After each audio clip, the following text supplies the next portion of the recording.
I think I have a stigma on my finger. Most people out here think that taking care of one another is important. And most people would step up for a neighbor. That's a different kind of tism. People around here help out friends and family All when right, they we're need live it. But on the funny YouTube. thing is, most of when we need it. Talk to someone if you're struggling with mental health. Because most people out here Tank, yes. I need you to talk to somebody because I know you're struggling with you're struggling with more than just mental. Brought You got to you by the physical Huntsman health Mental problems. Health Institute and the You Ad just got Council. health problems. Portions of the And I keep trying to straighten my teeth with snapper tools. WPEK Fairview, WMXF Waynesville, an iHeart radio station, guaranteed human. Live from the Ingalls studio, I can't wait to play with myself every day. the Sportsocracy. Damn the devil to hell! Let the big dog feed! Let him on the f***ing field! Come get you some of this. Fire them cannons! By golly, put more powder in those things. He couldn't take any more disappointment. Oh my God. The Jets killed him.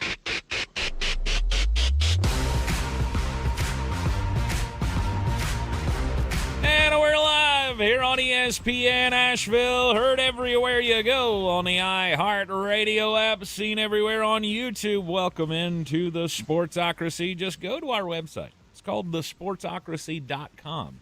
Click the live video link. Subscribe to the channel. Join us in the chat because, you know, that's how you join the chat each and every day. Welcome in. Coming to us live from sunny Greenville, South Carolina. It's not just sunny. I'm telling you, the temperature outside is somewhere between insane and Satan's toenails. When you're down in South Carolina and you wear the North Carolina flag hat, do they get all kinds of in their feelings about that? They just start arguing about, well, you know, South Carolina's the real Carolina. No, That's it's not. the real Carolina. No, it's not. You want me to prove that to you? North to Carolina's Texas. not even in the South, right? Yeah, go to Texas and say, I root for Carolina. See how many times they feel cocky. Also say you graduated from USC and see how many times they go Trojan on. Jeremy Green, Flostradamus. Gary Birch, he's already throwing a hammer in the YouTube chat. He said Amy bought that shirt. 100% she did. And Gary, I can actually cull that of am I wearing it? Then Amy probably bought it. I was going to say you're either playing in the first round of the Travelers or you've got a big business meeting later at Shoney's. Oh, you couldn't have made that any funnier if you tried. That was the perfect way to say that. Thank you very much. A big business meeting at Shoney's. Am I interviewing to be the night manager? Yes, you are. Let's go. Minimum wage only. Let's go. Welcome into the Sportsocracy. It's another beautiful day in the neighborhood. It is going to be nigh on 90 degrees today here in western North Carolina. I'm sure Greenville is already inching toward that if they're not already there. I think the temperature gauge I saw on the way in just said 176. Mm-hmm. That's a lot. That's a lot. It is another schedule breakdown day, division by division. We're doing AFC West, NFC West on today's program. Hopefully, the power will hold out here at Radio Ranch here in Asheville. I'd like to thank the Duke Energy crews who cut the power to the building and the block yesterday. That really made my day. So thank you, guys. Oh, wait, that. you didn't tell me this part. I thought it was just oh, no, we forgot to pay the bill. Oh, I didn't find that out until we had a meeting earlier with the bosses, and one of them said, yeah, so I was on my way out of the parking lot yesterday before the power went out, and there were Duke Energy crews up at the top of the street doing some kind of work. And then our power went out about, I don't know, an hour later. So, I mean, you put one and one together, and to me that makes three. And that means thanks, guys. Appreciate you. Did a bang-up job. Yeah, killing it. That triggered all kinds of madness over here. They weren't even able to get WWNC's transmitter back on until like 3:30 yesterday afternoon. So hopefully all of that screwery has passed us by and will not have any issues today. That's a word I haven't heard before. Screwery? That's a good one. Well, look, Brendan Carr, Mr. FCC director, will not allow me to say the other part that I wanted to say. So I had to change that word up just a little bit because, I'd had enough yesterday. I frankly believe that when we make the sportsocracy dictionary, screwery should find its way in. Absolutely. That should be one. Today, AFC West, I guess, is where we will start. Does that suit you? Works for me. We started in the NFC yesterday. It didn't go so well. Let's change things up a bit. Change things up. Charter Spectrum, you anywhere around the building? Don't roll up, good. bro. Here we go. As we do, when we do these types of things, let's start at the bottom. Now we're here. It's the Las Vegas Raiders. What do we think about this team now that they have the quarterback, they think, Fernando Mendoza? They weren't able to swing that trade in the offseason. That got all kinds of attention. Still never addressed the fact that you don't have a decent wide receiver on this team. Hey, they've got Jalen Naylor, and you don't you forget it. Shoo, buddy. Minnesota Viking number 4, Jalen Naylor. They had the number 1 pick this year. Can they vie for the number 1 pick next year? Yes. And yes, they can. I don't know. So Tank and I never talked back and forth about what happened when we played this out. Mm-hmm. I'm assuming the Raiders finished last in the AFC West for you. Yes. How many games did they finish last in the AFC West by? 8. Yours is slightly more than mine, but it's only a game. The second worst team in this division went 10-7. The Raiders went 3-14 for me. Mm-hmm, mm-hmm. They win week 1 because you got the Miami Dolphins week 1. Now I do have to ask this question. If somebody comes to you and says, I bought tickets for Raiders Dolphins in week 1, mm-hmm. could you consider that a cry for help? Yes. Because I think it's in the ballpark of you don't value your time, not nary a little bit. Well, I mean, let's think this out a little bit. If I'm a Miami Dolphins fan, then I think that already classifies as, yes, you need some kind of help. Because why would you still do that? Well, no, I mean, I get loving your team. I also don't get spending your money on this version of your team. True. But if it's in your, fan budget every year to spend a certain amount of money on your team, then spend it all right here. Week 1, first shot of the season, you got a little bit of hope maybe going into the year, and this is your 1 of 4 chances for you to see your team get a win. And you get to go to Vegas. So, I mean, the Miami Dolphins, you know me, when I went through it, I ended up with they had 1. The Dolphins had a win? A win. Let's go.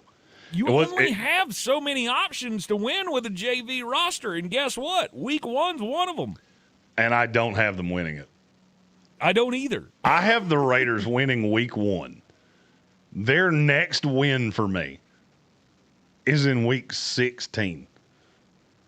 Now, they end strong because they win 2 of their last 3 because they beat the Titans in Vegas and they beat the Cardinals. Mm-hmm. But they go an amount of time that you could do in prison for carrying an amount of marijuana that is not little without winning a game. I gave them 1 more. I had them picking up that win on in Cleveland in week 12. No way. That defense will cut through that offensive line like a hot knife through butter. I had the Raiders winning that originally, and then I went, no, that game's in Cleveland. That's not happening. I don't care if they're playing Dylan Gabriel or Taylor Green by that point. I don't care.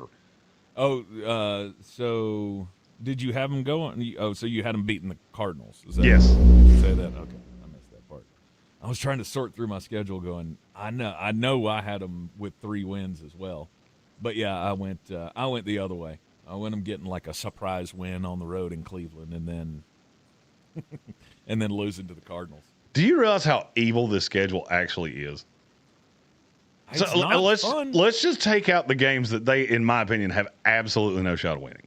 Mm-hmm. At the Chargers, Mm-hmm. Kansas City Chiefs, Mm-hmm. at New England, Buffalo, the Rams, at San Francisco, Seattle in your place, at Denver, Chargers in your place, Denver back home, Kansas City in Kansas City. That is 12 games that I literally would bet my house you lose all 12 of. Because I don't think you have a receiver that can beat a corner on one of the teams I just said, and I really don't think you're going to be able to score with them. Mm-mm. So, I mean, that means if you win every other game on the schedule, which, by the way, you won't, you're 5-12. But now here's my question. Do you care? If you're the Raiders, do you want to be better than 5-12 this year? No. Neither do I. You know why? Because Jeremiah Smith will fall right in your lap. Yep. And then I have Fernando Mendoza and an actual receiver, and still a number 1 running back. Mm-hmm. And then a year from now, we're talking about this team in a completely different way. Yep. If I'm a bad team, and I mean, it doesn't even have to be horror awful. If I'm just a team that I look at and go, there is a better chance of you winning a Stanley Cup playoff game than an NFL playoff game. I want to be so bad that no one would by choice watch us ever. Right. I don't think you have a choice. But the fact that there might be that thought in the building, I mean, it's just going to further divide the league. Who was it? You said somebody in the chat on the schedule release or something was saying that, the top part of the league and the bottom part of the league are never going to be farther apart than this year. And I agree with that. I agree with that because the top end of the draft is so good. By the way, this is just, me being the marketing guy. We agreed on the tour shtick this year. So, what we're doing, it'll be a month before we can tell you. It's so good. Mm-hmm. It's so good. Tank saw it this morning. It's very good. It's glorious. It also involves me being on an airplane way more than I want to be. Way more than you want to be. Come on. We know how much you love to travel. I like to travel to a point. This travel is, I did the math earlier. It's over 17,000 miles. That's a lot. That's a lot. Mm-hmm. That's quite a lot. Kelvin Joyner in our YouTube chat said, I was happy before I tuned in. But Kelvin, let's be honest here. Do you not know everything that we're saying here? What were you happy about? Well, probably life. There's a lot of reasons in life to be happy. But he's a Raiders fan, right? Well, that doesn't mean his life's not happy. Well, no, sure. I'm a Jets fan, and my life's awesome. And the Jets are the definition of screwery. When it comes to football, what could you possibly be happy about? You have a quarterback, and you're probably going to find him a best good friend in about 10 months. Look, there's a lot of reasons to be excited for the Raiders, and I'll be honest with you, I think the schedule played out perfectly for you. The worst thing you can be in the NFL, 7-10, and I will go to my grave saying that. Because 7-10 means you did not really compete for the playoffs in any way. And you don't pick in the top 5. Mm-hmm. It's not a terrible draft to be in the middle. It's a great draft. I'd much rather be. It's a great draft to have 2 picks that are probably going to fall in the top 8. Mm-hmm. It makes me happy. Kelvin said our roster is actually better, and it's still not enough yet. And that's the way you want it. because it will be better next year. Because guess what? You got money. You're going to have money again. You're going to have a quarterback on a rookie deal. You're probably going to have one of the best young wide receivers that I've ever evaluated. Then you put some extra pieces on the defense, figure out what you have this year, and you're in beautiful shape. Mm-hmm. Find you a tackle at some point, and you'll be right as rain. We have a couple, actually 3 super chats to get to. All right. It's all about the money, money, money. All about the money, money, money. That super chat noise sounds really funny when you're wearing a pair of headphones that only works on one side, and it's in your deaf ear, so you've got it cranked to Mach 47. I don't know what that noise was, but it sounded like an alien spaceship that just crashed into a Hooters in Anderson, South Carolina. Nice. If you've ever been to Anderson, South Carolina, you know why I used that one. Red C said, don't lose power this time. We're going to try. Now that I know it was Duke Power that just came in and went, hey, you know how you have lights? Well, now you don't. Listen, did you know that if I cut this wire, you will not be able to see in that building anymore? Well, now you do. Yep. And next?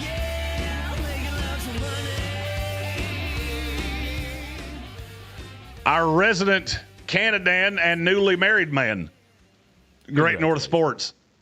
Canes and Canadians in the East Final. Let's go. He's trying to find a way to get to Raleigh for one of the games. I got news for you. If you get there, I'm there too. Nice.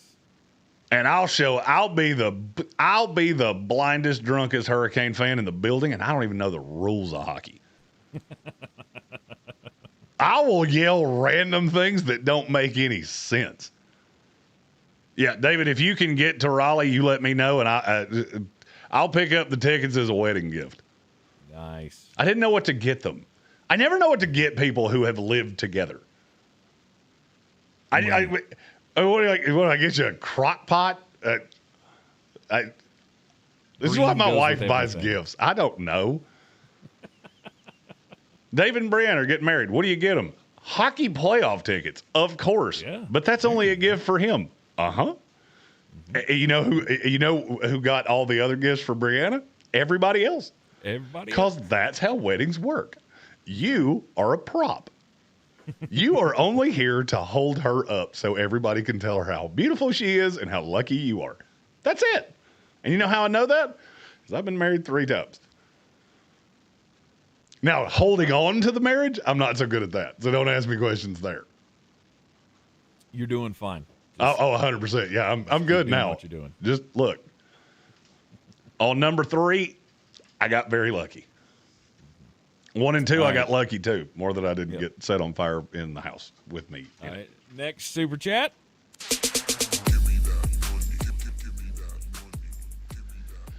It's from Colin. It said, what up, Jeremy and Tank? The AFC and NFC West are the 2 best divisions in the NFL.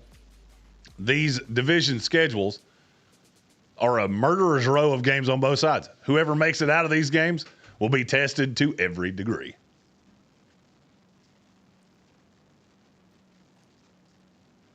Do you agree with what he just said? I don't know that I have anything to come back at that with. Is there a division you would put ahead of the 2 Wests? Because I think there's one that's competitive for it. I would say he's probably right. I say the NFC East is. The NFC East was one, and the NFC North was the other. You said the NFC North? Yes.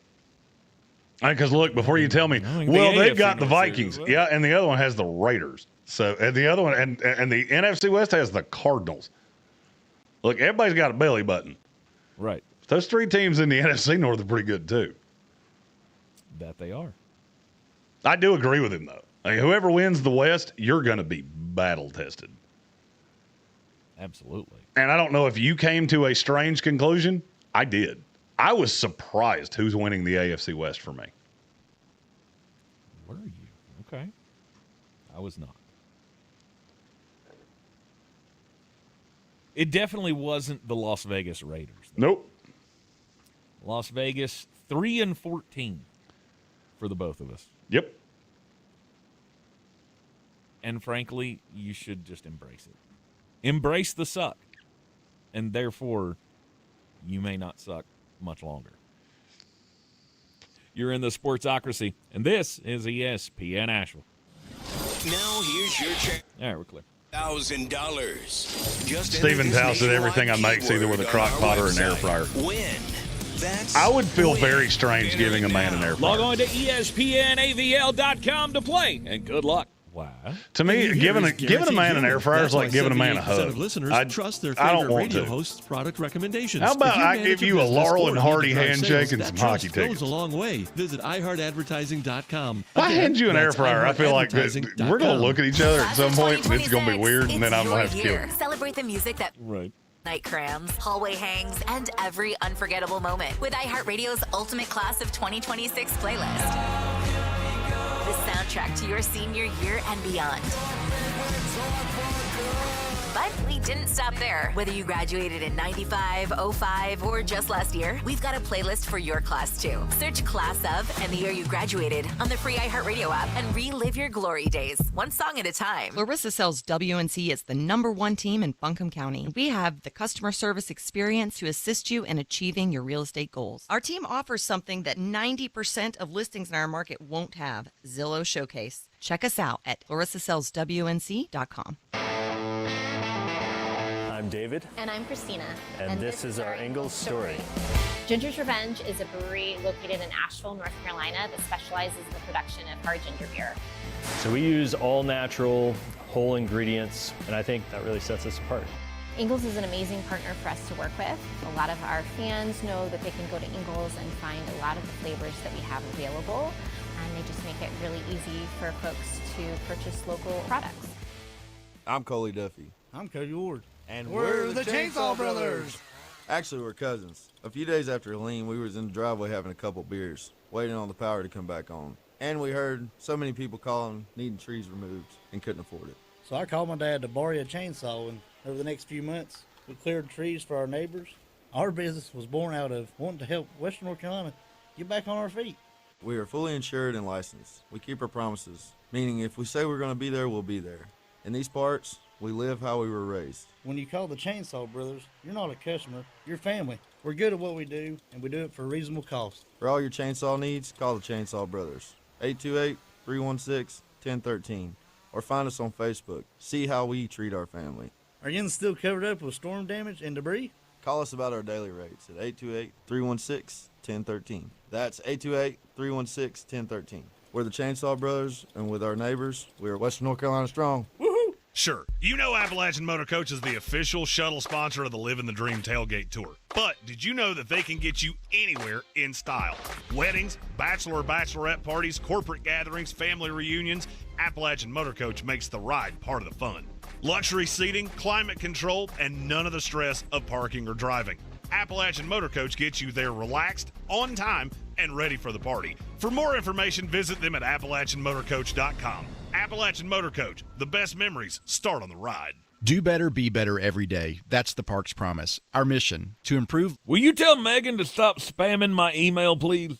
Parks Ford Hendersonville. Experience the Parks Promise today at parksfordhendersonville.com. That's parksfordhendersonville.com. She can hear you.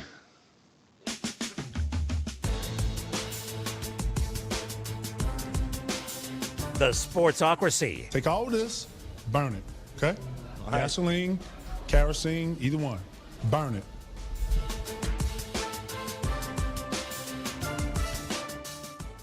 I really appreciate her compiling this, but I don't need all the spam in my inbox, Megan. It's not spam, stupid. It's your schedule for the fall. She's not even here yet.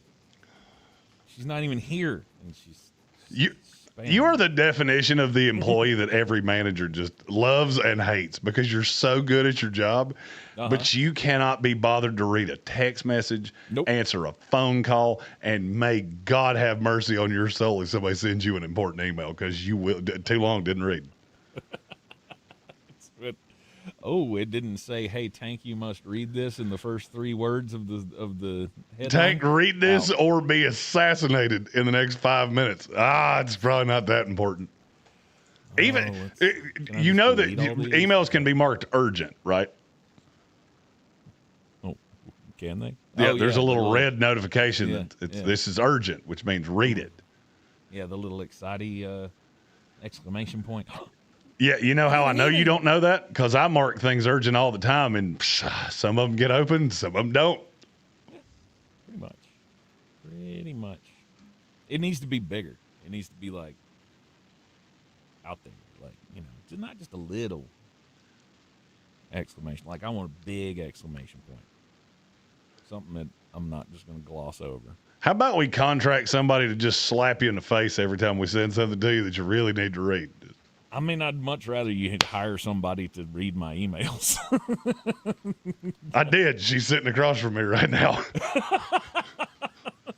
Let's go. Hey, Tank, I know you're not going to read that email, so I'm going to tell you what I wanted to tell you. I'm going to tell you what it said. My mom told me to tell you. Yeah, exactly. Exactly. Like, hey, I sent you an email last week that you needed to be in this meeting 15 minutes ago. Well, why didn't you just call me and say, because you wouldn't have answered the damn phone. I know the answer to that one.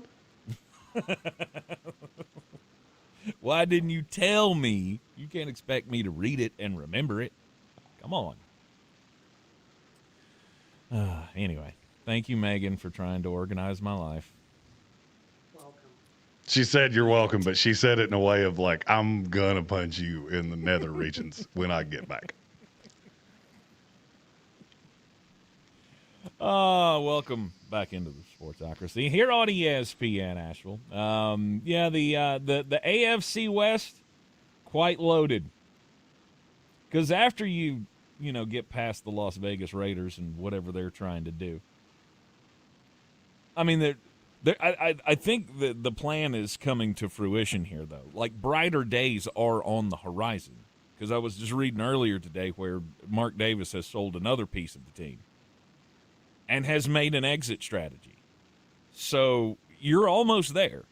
You just got to hang tight for a little bit longer, and he'll get there. Did you see the story I'm talking about? I did not.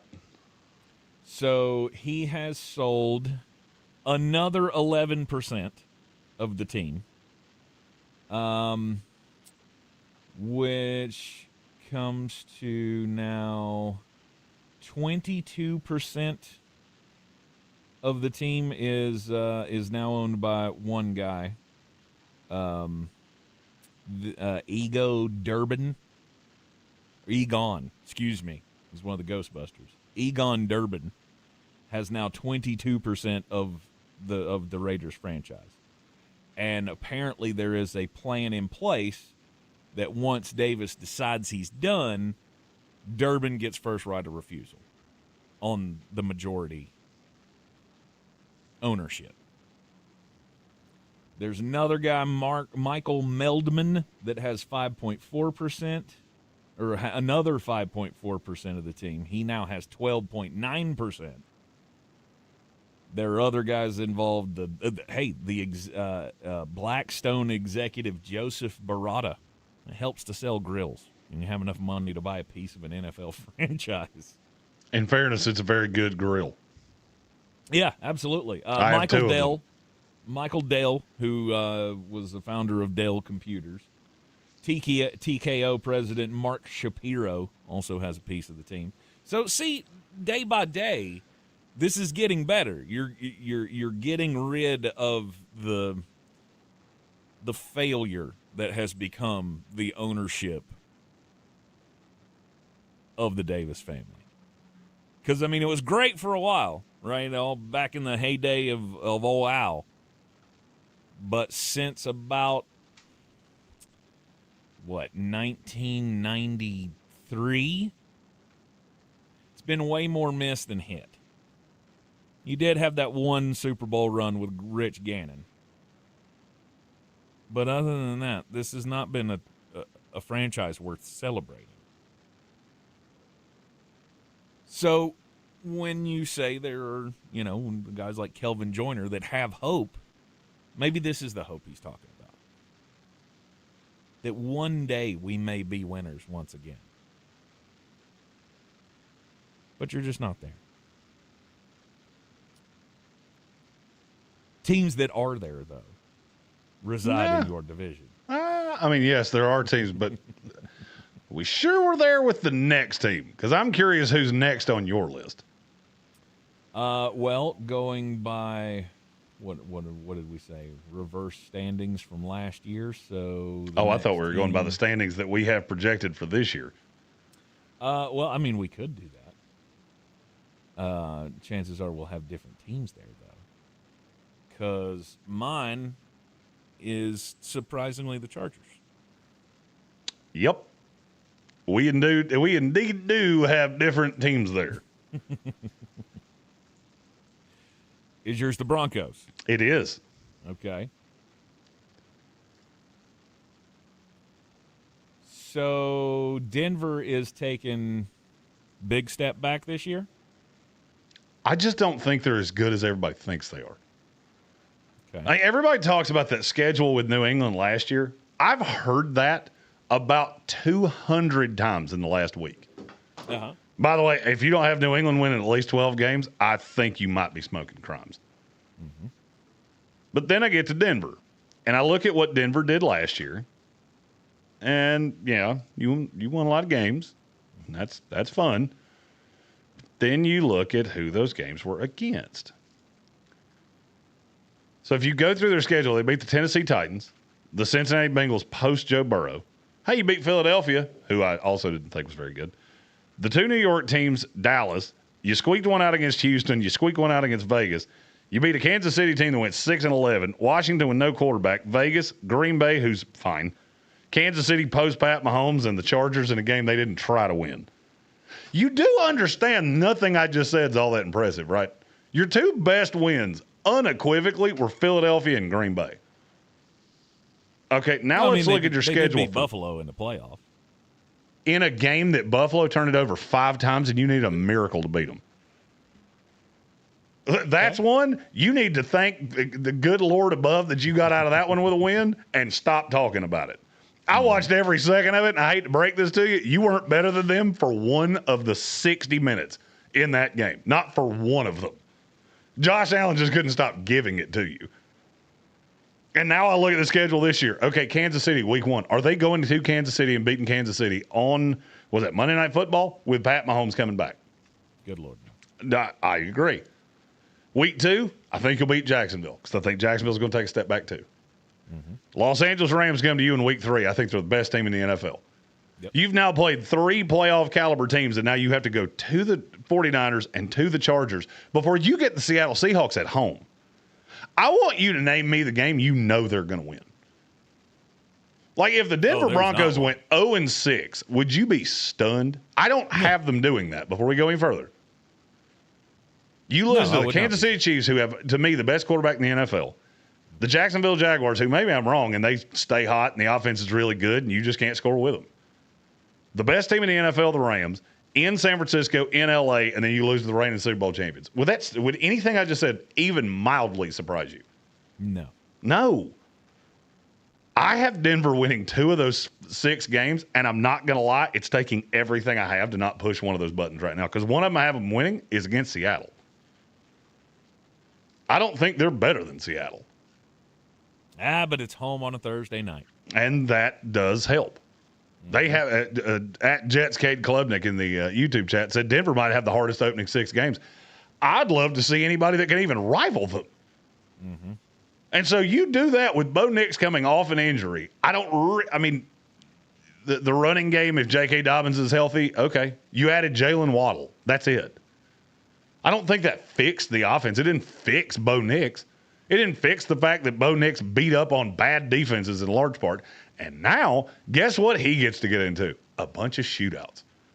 Because in that first 6 weeks, you play Pat Mahomes, Trevor Lawrence, Matthew Stafford, Brock Purdy, Justin Herbert, and Sam Darnold. You know what every one of those quarterbacks has in common? They're better than Bo Nix. They're all better than Bo Nix. Mm-hmm. You have to get to week 7 before they play a game where I go, that's a definitive win. Yes. I agree. I got them going 2-4 in those first ones as well. Now, the back half of the schedule? A lot of wins. Let the good times roll. Right. You give me the Cardinals and the Panthers and the Raiders and the Dolphins and the Jets. What's funny is I have them losing one of the games you just said. Do you? I have them losing to the Panthers. Okay. The Panthers are on a rest advantage, and it's in Carolina. I like that one a lot. There's a chance. West Coast coming east. I've come to realize I just like Carolina better than you. It seems like we disagree on Carolina every time they come up on anybody's schedule. Well, I mean, I would say you're probably not wrong. You do like Carolina better than I do. I like the defense a lot because it's very multiple. Yeah. I mean, it's okay. I don't know that that's going to be the strength that you project that it's going to be, but it's going to be good. I mean, it'll be fine. They're a middle of the road team, so I can't look at the Denver Broncos going to the Carolina Panthers and go, "Oh, that's going to be tough." That's whew. Now you get like a 1:00 afternoon. Okay, we can talk about the time difference because I think that's kind of how Denver lives on the edge. By the way, that is a Sunday at 1:00 game, just to be clear. Is it a 1:00 yes. game? I didn't know if it had a scheduled time or not. No, it's a 1:00 game, and it's not a flex game either, so they ain't moving it. Okay. So we could you could lose that game. I'm not predicting that you'll lose the game. I did. What did you have them finishing as? 10-7. 10-7. Okay, that's not bad. I had them at 11-6.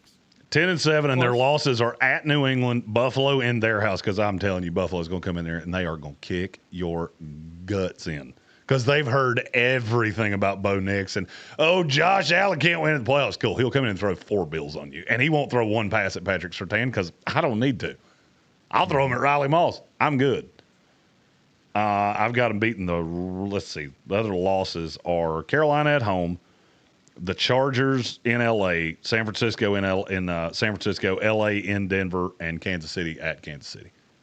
Okay. I don't think anything I just said is spicy. I mean, I've got you beating the reigning Super Bowl champions. I've got you beating the Jaguars, who are a good up-and-coming team, theoretically. Kansas City in your place. Mm-hmm. Everything else pretty much just makes sense. L.A. in the last week. The only game that you didn't mention that I had them losing was that road trip to Pittsburgh. Pittsburgh's a tough place to play, and that could be one of those like 17-15 gross fest games. But they kind of live on that edge with every game that they play. I mean, yes, they'll have the teams that, I mean, they are going to beat the snot out of the Miami Dolphins. I don't foresee that being it. But if it's even close or a tough place to play, or you're playing a pretty good team like the Carolina game, you go back and look at last year, they had a lot of those games. A lot of those 22-17 gross fests. 10-9 matchups. That tends to be where this team lives sometimes. What did the Denver Broncos that we were talking the other day that had like 11 one-score wins last year? Was it them that we were talking about that? I believe so, yes. Because they just live on that edge. And when you're a better coached team than the other team, you're going to win a lot of those games. I foresee them winning at least 10 games. Like I said, I had them at 11-6. You have them at 10-7. And even though it is a tough schedule, I still think it's a good team. Is Bo Nix going to hold you back? Probably. But about as much as he held you back last year. Because I think your coaching is that good. Oh, I mean, I like this team. I hate their schedule, and I don't love their quarterback. Mm-hmm. That is, without looking at any of it, that screams 10-7 to me. You're well coached. You have a good defense. I think your quarterback's average, and your schedule's evil. Okay, 9-8, 10-7, 11-6. And it bared itself out that way for me. Mm-hmm. You are in the Sportsocracy, and this is ESPN Asheville. Right back after this. ESPN Asheville. And we're clear. Thank you. Your mountain weather forecast. Rain chances will start to tick up after today. Still got sunshine and close to 90 degrees. Might get to 93. I don't think we will. That would tie a record for the day. Still hot, though. Average high 77. Tonight to the low 60s. Tomorrow, slight chance of a shower in the morning, then a few showers, thunderstorms possible in the afternoon, especially later. I think some wet weather around. Still near 90. Thursday, showers are likely, maybe a thunderstorm in the middle 80s. From the Weather Channel, Ray Stage. This report is sponsored by RenewalByAnderson.com. The heat is already kicking up. Is your home ready? Upgrade now with Renewal by Anderson. Save $300 on every window and $825 on every door. Plus, take an extra 5% off your entire order. Stay cooler and lower energy bills all summer long. Visit RenewalByAnderson.com. Your summer starts now with Memorial Day deals at the Home Depot. It's time to fire up summer cookouts with the Next Grill 4-burner gas grill on special buy for only $199. And entertain all season with the Hampton Bay West Grove 7-piece outdoor dining set for only $499. This Memorial Day, get low prices guaranteed at the Home Depot. While supplies last, price and valid May 14th through May 27th. U.S. only, exclusions apply. See homedepot.com/price match for details. That red talkback mic on the free iHeart app, it's more powerful than it looks. One tap can get you in the conversation. You guys, are you serious? Enter to win something amazing. That $1,000. Or just a request. What up? Try it now. Just open the free iHeart Radio app. First news on 570 with Mark Starling and Tank Spencer. I have 2 growing children to pay for. Aren't they old enough to work yet? I feel like we should put them through a summer work internship. Weekday mornings at 6. Why don't you bring them to work with you every day? Why don't you bring them to work? Wait, no. Won't somebody else take them to work with them every day? On News Radio 570 WWNC. This is my me time. My me time, he says. And now on 92.9 FM. The possibility of lung cancer can be pretty scary, especially if you're one of approximately 8 million current or former smokers at high risk. That's why SaveByTheScan.org wants you to know that now there's a breakthrough low-dose CT scan that can detect lung cancer early, and it only takes 60 seconds. You stop smoking, now start screening. For an easy quiz to see if you're eligible, visit SaveByTheScan.org. It could save your life. SaveByTheScan.org is brought to you by the American Lung Association's Lung Force Initiative and the Ad Council. When you're a grocery store, hunger has no place in your community. That's why at Ingles, we donate over 2 million pounds of food every year to those who need it. It's the right thing to do, and we know you do the same. Ingles, your neighbor for over 50 years. Selling your home? Don't settle for average. Our real estate team at Clarissa Sells WNC and eXp Realty offers Zillow Showcase, an exclusive AI-powered listing experience available to just the top 10% of all listings in our area. With immersive media, cutting-edge design, and elevated marketing, Showcase listings, they go pending quicker and sell for up to $9,000 more than standard listings. Ready to stand out in a crowded market? Give our team a call today, 828-774-6343, because your home deserves the spotlight. This is J.W. Whitley, General Manager at Parks Ford of Hendersonville. Our value of urgency, timely, responsive, focused, prioritizing you as our customer and the community that we serve to do better, be better every day. That's the Parks Promise. Experience the Parks Promise today at parksfordhendersonville.com. Boy, you must be outside your mind. The Sportsocracy. Just a bit outside. He tried the corner and missed.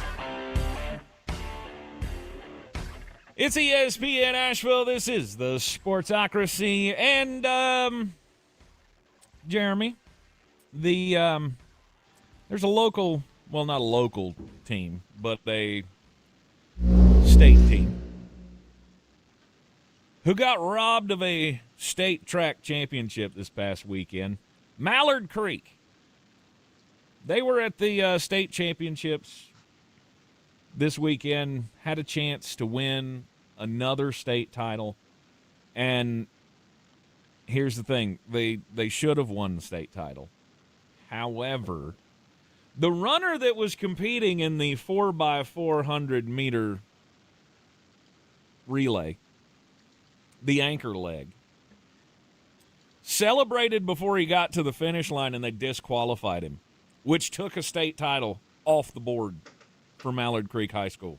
Now, how did he celebrate, you ask? Was he like screaming and yelling at the competitors and sticking his tongue out and, waving the baton in their face and stuff like that. No. He raised his hand. He raised his hand because this would have been the 5th state track title that Mallard Creek had won in recent years. As he's coming across the finish line, he just threw the 5 fingers up, back of the hand, raised it pretty nonchalantly. Now, the reason that they disqualified him, they say, is because they had already told him to not do that. However, no one wants to admit that they didn't tell him that to his face. I don't know how a warning gets issued to a high school athlete without going to their, like, did you send him an email and think he was going to check it? Like, did you do the Megan Morris thing and you just sent an email and expected he was going to read it during the track meet? Because that didn't happen. I don't know why this this story has stuck with me so much, but it just drives me insane to think that an 18-year-old kid raising his hand before he reaches the finish line, whether he was told not to do that or not, seems a little crazy to take away a championship from an entire school. Do you agree?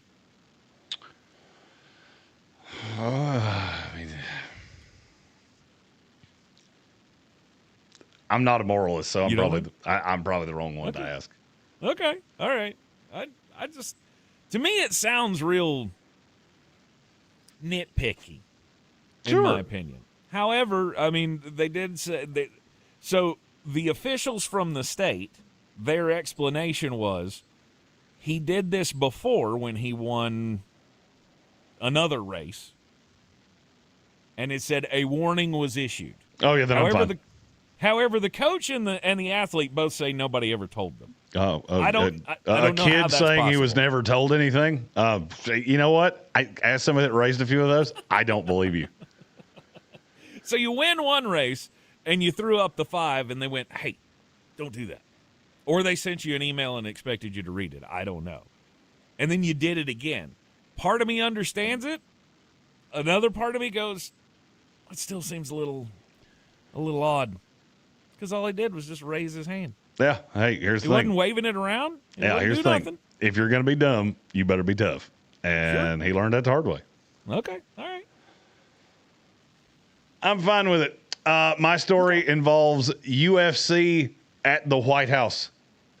We have a potential problem with the America 250 UFC card in June. Uh-oh. What's the dumbest thing I could say right here? Now, you got to take whatever you think dumb is and dumb it down by a lot. They forgot where they were going to put seats. I don't know. I'll give you credit. That was dumb. It's gnats. Apparently, there are a lot of gnats around the Rose Garden of the White House. Mm-hmm. Dana White had dinner with Donald Trump in the Rose Garden. And he called his production guy and said, let me tell you about the gnat situation around the White House. Ooh. The problem with gnats, and you will see this sometimes in baseball, is that when they congregate into their little swarm, it turns into a weird little cloud. And apparently Dana White is legit worried that if – now here's my question. It's the White House. Can you not spray for this? It's me being stupid. I really don't know. Is there a spray for gnats? I know there is for mosquitoes. I mean, I'm sure there would be. However, I mean, I don't know. I honestly don't know the answer to that. I would think there would be, but how would you keep up that level of protection throughout the event? Can you put up a big glue paper? Can we put up a giant net? No, it'd have to be a really small thread. Yeah. Yeah, that wouldn't work. Have to be mesh. A little gnat couldn't crawl through. Right.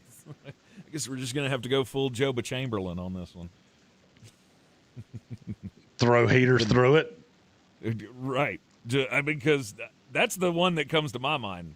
That was a playoff game, I think. It was like it was in Cleveland or something. Yeah. Cleveland, for some reason, has a huge gnat issue that I've never been able to figure out. I guess it's because it's by the water. Yeah, by the lake. Yeah. And I guess that makes sense for the White House as well. That's a stupid question. Yeah. What purpose do gnats serve? You ever just look at a creature and go, hey, when you wake up in the morning, what's your goal? I don't need names here because, I mean, I know you just like I did. You just thought of at least 3 people. My first thought was Yellow Jacket, but okay. Yeah, I see what you're saying. Yellow Jacket, I mean, they do something, right? No, they hurt you. That's what they do. Those are the minions of the skies. Hey, stupid, are you hanging out outside? Here, look at this little murder bee I just threw your way. His only goal in life is to hurt you. Right. To burrow holes in the ground and just wait for you to walk right over it. They're the little pesky annoyances in the sky. Gnats, they're there for exercise. That's what they're there for. They're the team's calls of the sky. They're the what? They said they're the team's calls of the sky. Yes. Annoying, don't serve any purpose, and they're just here to piss me off. Well, look, this thing, the octagon that they're building, the whole setup and everything, they don't have a roof either. If it rains, it's raining. And they say they're not going to stop it. Like, this is rain or shine, here we go. Okay, so hear me out. What if we did this in mud? Just made a big mud pit. And we re-invited Gina Carano and Ronda Rousey. Just hope for the best. I could also settle for Jell-O. I have seen Jell-O be a suitable replacement. They do owe me more than 17 seconds. For sure. That's all I'm saying. For sure. I've been mad if I'd have paid extra for that. That's why I stopped buying UFC fights. Yeah. Like, I'm good. Enough of them are letdowns, and you go, why am I still doing this? The only reason that I tuned in to see this bout or this card was for the match that lasted 17 seconds. I was about to say, I can give you 17 reasons off the top of my head that I tuned into it. Don't. Not many of them had anything to do with the actual fighting. We have 2 super chats in the YouTube chat.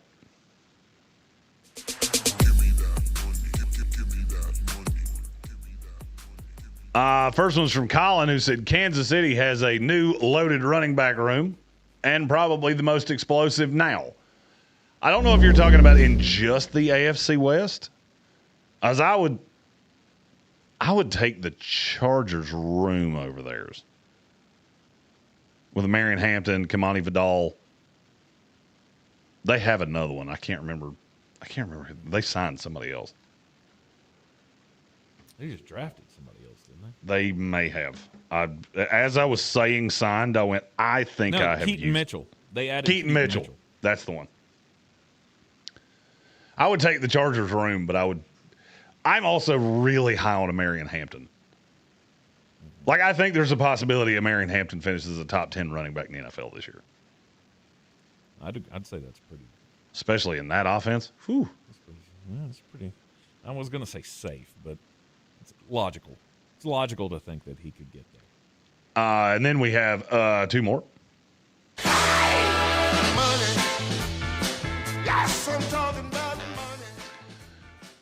This one's also from Colin, who said 11 one-score games is not good. My team did it 2 years ago, and look what happened. The stats back it up. Teams like that usually don't do as well the next year. And we have another one that ties right into that. So we'll do them both together. It's from our buddy Mike at Raw Dog Sports, who said, hot take, records in one-score games is an overhyped stat. Majority of games within one score. It's basically your season record rehashed. I don't fully agree with what you said there. So the one-score games, it tends to be cyclical because there is a lot of luck involved in winning one-score games. And if you win a lot of them, it doesn't necessarily – I will agree it's an overhyped stat, where I think where it becomes relevant is when you look at a team of why are you in so many one-score games? Mm-hmm. Especially when you play bad teams, mediocre teams, and you play one-score games. I think it was, I want to say it was PFF a couple years ago that did a stat that I liked better than just one-score games. It was how many one-score games did you play with teams that were 2 games better than you or 2 games worse than you, and what was your record in those? And it was elaborate, but it did explain a lot about teams. Well, that's not because hear me out here. So I just went and clicked back to the Denver schedule from last year. Here are some of the one-score games that they won. Against the Tennessee Titans, right? Yes. The New York Jets. Yep. The New York Giants. Yep. And that was the Giants game was one they were down 18 in. Mm-hmm. The Las Vegas Raiders. Mm-hmm. The rest of them are respectable. See, to me, that's what you just said is a very bad sign. Oh, you're in a one-score game with the Washington Commanders, who didn't have a quarterback.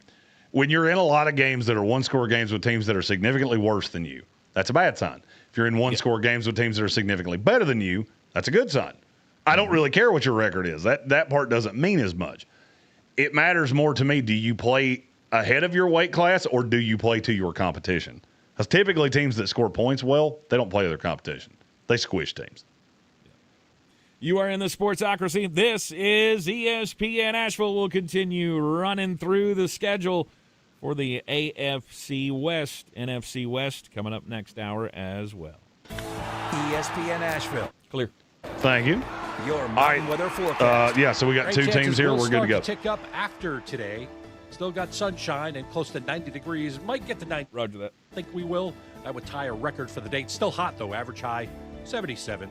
Tonight to the low 60s. Tomorrow, slight chance of a shower in the morning, then a few showers, thunderstorms possible in the afternoon, especially later. I think some wet weather around. Still near 90. Thursday, showers are likely, maybe a thunderstorm in the middle 80s. From the Weather Channel, Ray Station. This report is sponsored by ExpressPros.com. Facing production swings or a tough skills gap? Workforce Solutions from Express Employment Professionals makes hiring easier. Find your local office and see how Express can help you hire smarter and faster for contract and full-time jobs. Visit ExpressPros.com. This is J.W. Whitley, General Manager at Parks Ford of Hendersonville. Our value of urgency, timely, responsive, focused, prioritizing you as our customer and the community that we serve to do better, be better every day. That's the Parks Promise. Experience the Parks Promise today at parksfordhendersonville.com. If the world were like a Sleep Number mattress, everything would adapt for your comfort.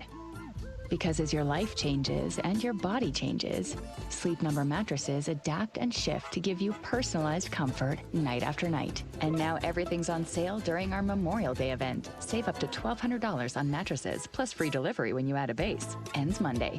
To experience a whole new world of comfort, visit a Sleep Number store or go to sleepnumber.com. Sleep Number, to a good life sleep. Pool days call for cookouts and lots of laundry. This Memorial Day at Lowe's, save $80 on a Charbroil Performance Series 4-burner gas grill. Now just $199. Plus, get up to 45% off select major appliances to keep dishes, clothes, and food fresh. Having fun in the sun is easy with us in your corner. Our best lineup is here at Lowe's. Valid through 5/27. While supplies last. Selection varies by location. See associate or Lowe's.com for details. Ready to upgrade to the perfect sleep setup? Let Mattress Firm's sleep experts guide you to the perfect bed at the Memorial Day sale. Top brands, ideal comfort, score unbeatable deals on both. Mattress Firm. They make sleep easy. ESPN Asheville has your chance to win Braves tickets right now with the talkback on your iHeartRadio app. Hit that microphone button and give us the keyword, and you could go see the Braves take on the Nationals next Sunday. The keyword to win? Homer. Asheville's Real Rock 105.1. Your home for the Braves After Dark coverage of Atlanta Braves baseball. Brought to you by Parks Ford of Hendersonville. Experience the Parks Promise at parksfordhendersonville.com.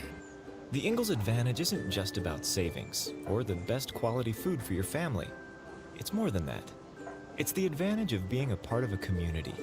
That's why we provide over 2 million pounds of food every year through regular donations and programs like the Ingalls Giving Tree, Food for Thought, and the Ingalls program. It's gross. And we know that you would do the same. Ingalls, your neighbor for over 50 years. Sure, you know Appalachian Motor Coach is the official shuttle sponsor of the Living the Dream Tailgate Tour. But did you know that they can get you anywhere in style? Weddings, bachelorette parties, corporate gatherings, family reunions, Appalachian Motor Coach makes the ride part of the fun. Luxury seating, climate control, and none of the stress of parking or driving. Appalachian Motor Coach gets you there relaxed, on time, and ready for the party. For more information, visit them at AppalachianMotorCoach.com. Appalachian Motor Coach, the best memories start on the ride. Clarissa sells WNC as the #1 team in Buncombe County. We have the customer service experience to assist you in achieving your real estate goals. Our team offers something that 90% of listings in our market won't have, Zillow Showcase. Check us out at clarissasellswnc.com. ESPN Asheville. Yeah. WPEK Fairview. WMXF Waynesville. An iHeart radio station. Guaranteed human. The Sportsocracy. It fires me up, man. I love it. Say it one more time. The Sportsocracy. Shake it back! Beer City's best sports talk. It is gross. Just earlier. They are mature, actually. You just have to get to know them better. Your lunchtime dose of dumbassery. Live from the Ingalls studio.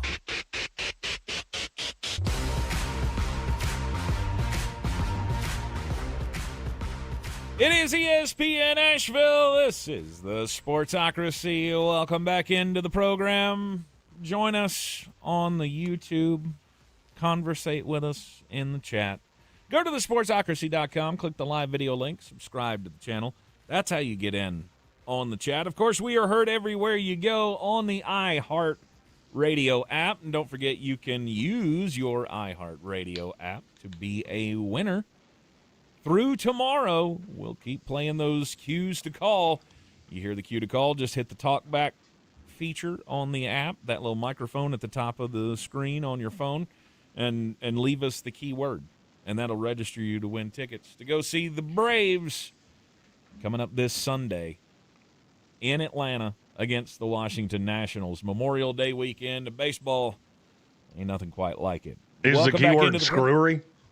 It should it's be. It's not screwery. No, it is not. It's not.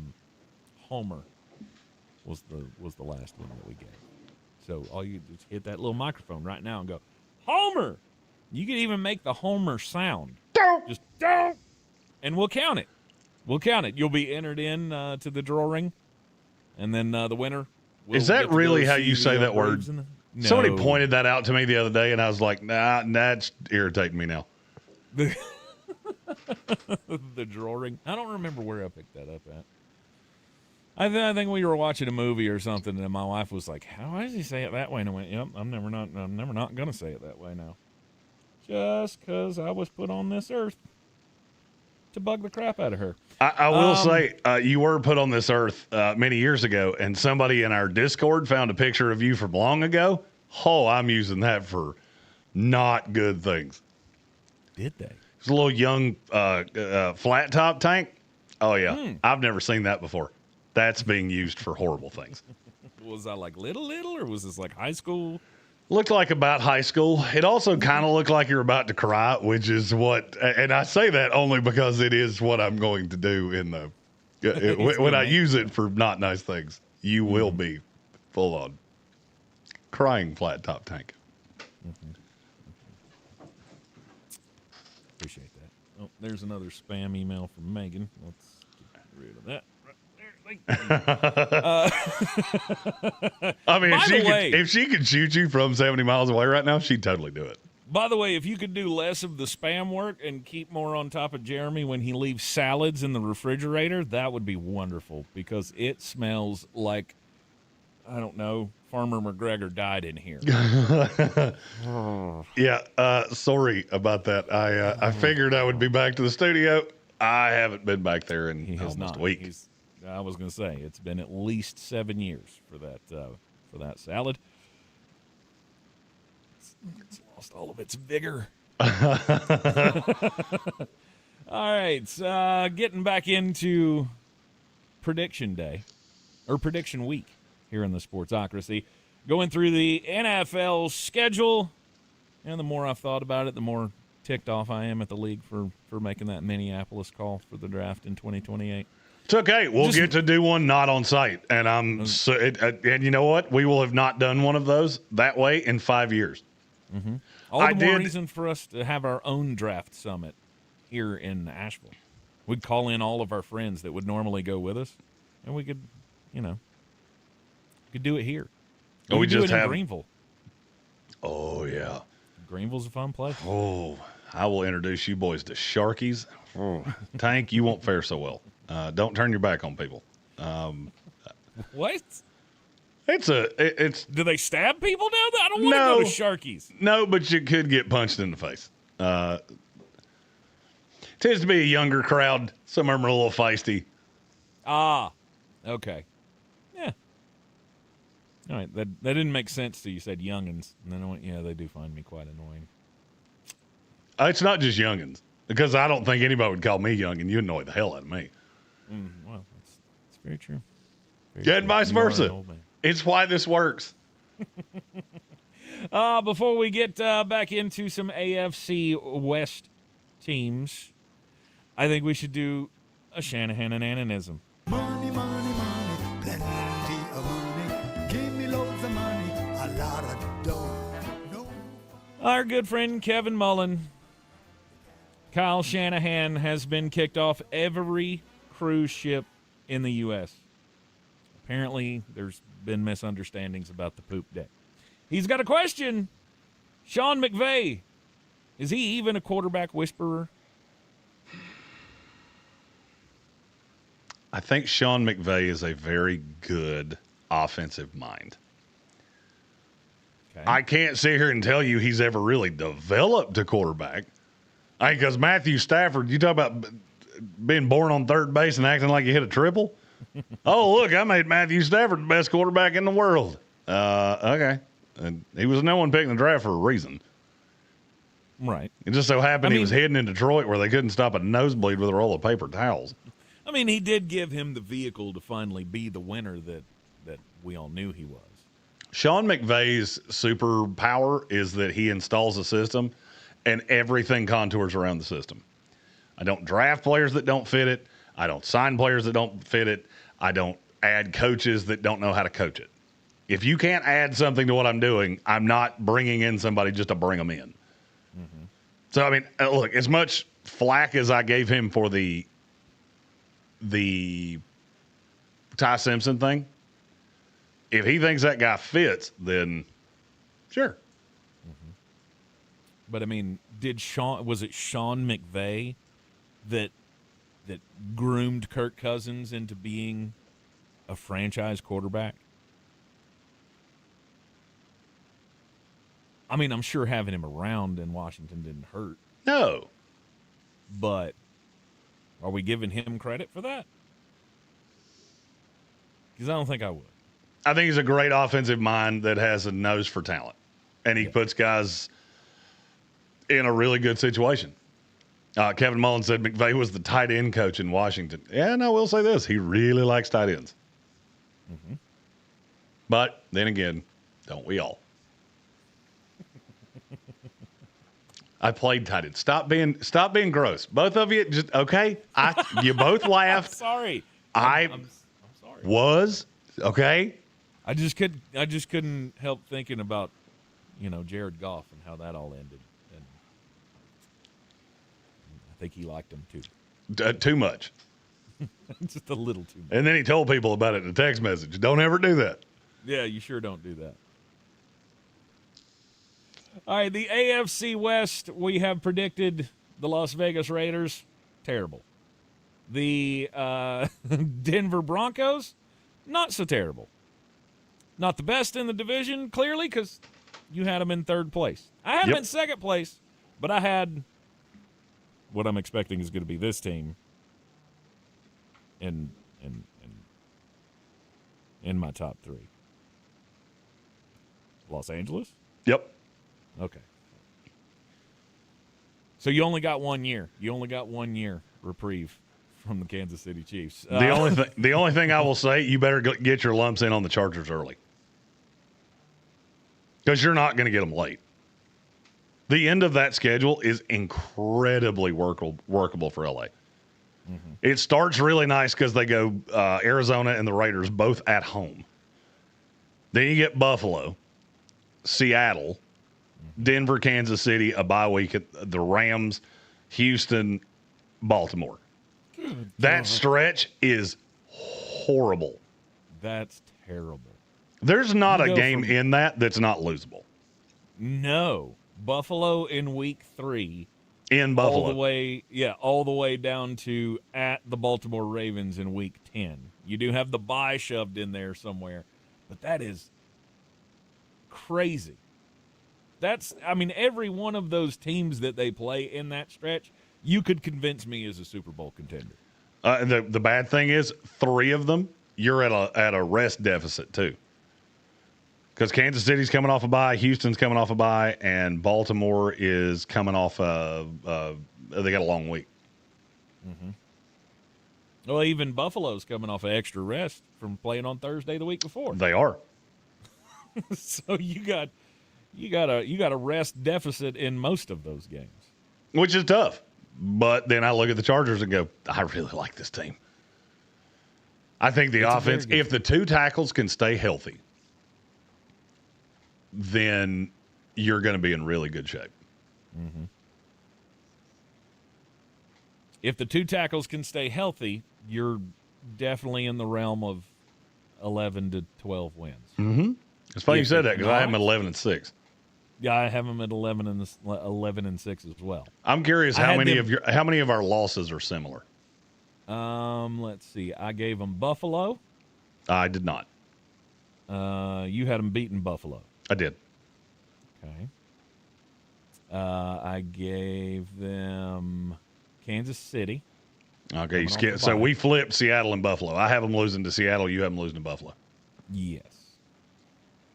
Kansas City coming off a bye. Mm-hmm. You don't beat Andy Reid at home coming off a bye. I gave Houston.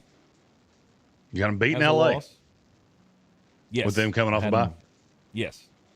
I had them beating L.A. Coming off of their bye, yeah. And then I went Houston, Baltimore, Kansas City again, and Denver at the end. We disagree on a lot of those losses, but still got to the same conclusion. Because I have them starting 3-0. Actually, I have them starting 4-1. They lose to Seattle in Seattle. They lose to Kansas City at Kansas City. Lose to the Rams. Lose to the Texans at the Ravens and at Denver last week of the season. Oh, you got them losing 3 in a row. Well, I have them losing to Denver because they actually have the 7 seed locked up. The way it worked out, that's the only time I look at the records is when we get to week 18. Mm-hmm. And it just so happened that they didn't need to win, so they do the same thing they did last year and just not play anybody. Right.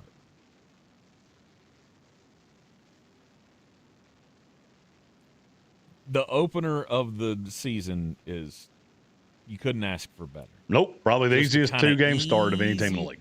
Just ease you right in to what is quickly going to become how you perform over the next 7 weeks is going to determine how the rest of the season goes. Murderer's Row.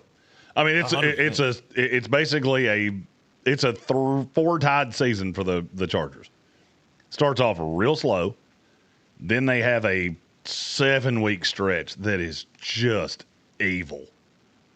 Then they get a nice 5-week reprieve where they play the Jets, New England, but it's in L.A., Tampa, the Raiders, and San Francisco, and Miami. And then you finish off with Kansas City and Denver, and that probably determines the division.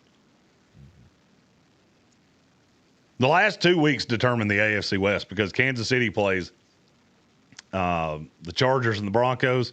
The Chargers play the Chiefs and the Broncos. I mean, there's just a lot of division games right there, and it's the 3 teams that I think will be really close to each other. Yep. A lot to be determined. I told you yesterday, circle that game. That week 17 could be very pivotal. Oh, no doubt. It could be everything. We could go – there is a path that we go into those last 2 weeks, and they're all 3 tied coming down the stretch. Again, I feel like this team is very dependent on the health of the team.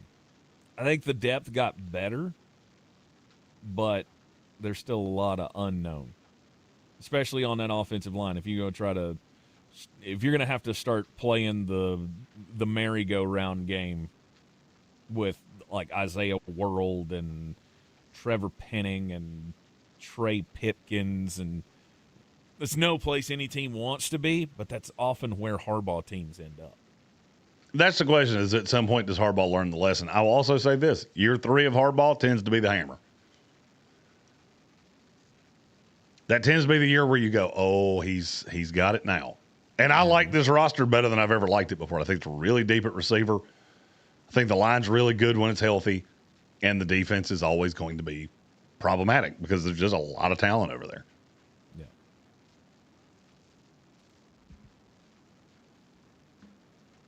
So we both have the Chargers at 11-6. Is that right? That's correct. All right. You ended up with them as your second place team. I ended up with them as the third place team, just tied and losing a tiebreaker with the Denver Broncos. And that leads us to, they're back, Kansas City Chiefs. At the top of the AFC West, will they be able to reclaim their title? We'll go through their schedule coming up next. Now here's your check. Clear. Thank you. $1,000. Just enter this nationwide keyword on our website. Cash. That's cash. Enter it now. Log on to ESPNAVL.com. Smells like rabbit farts in here, damn it. Teed Human. That's why 78% of listeners trust their favorite radio host's product recommendations. If you manage a business or need to drive sales, that trust goes a long way. Call 844-844-iHeart. Again, that's 844-844-iHeart. It's the French Open, where every point is a battle on clay.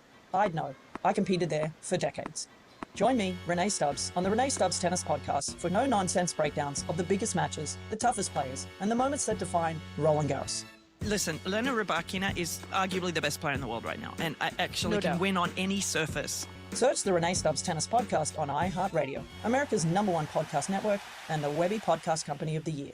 Presented by Capital One, founding partner of iHeart Women's Sports. This is J.W. Whitley, General Manager at Parks Ford of Hendersonville. Our value of urgency, timely, responsive, focused, prioritizing you as our customer and the community that we serve to do better, be better every day. That's the Parks Promise. Experience the Parks Promise today at parksfordhendersonville.com.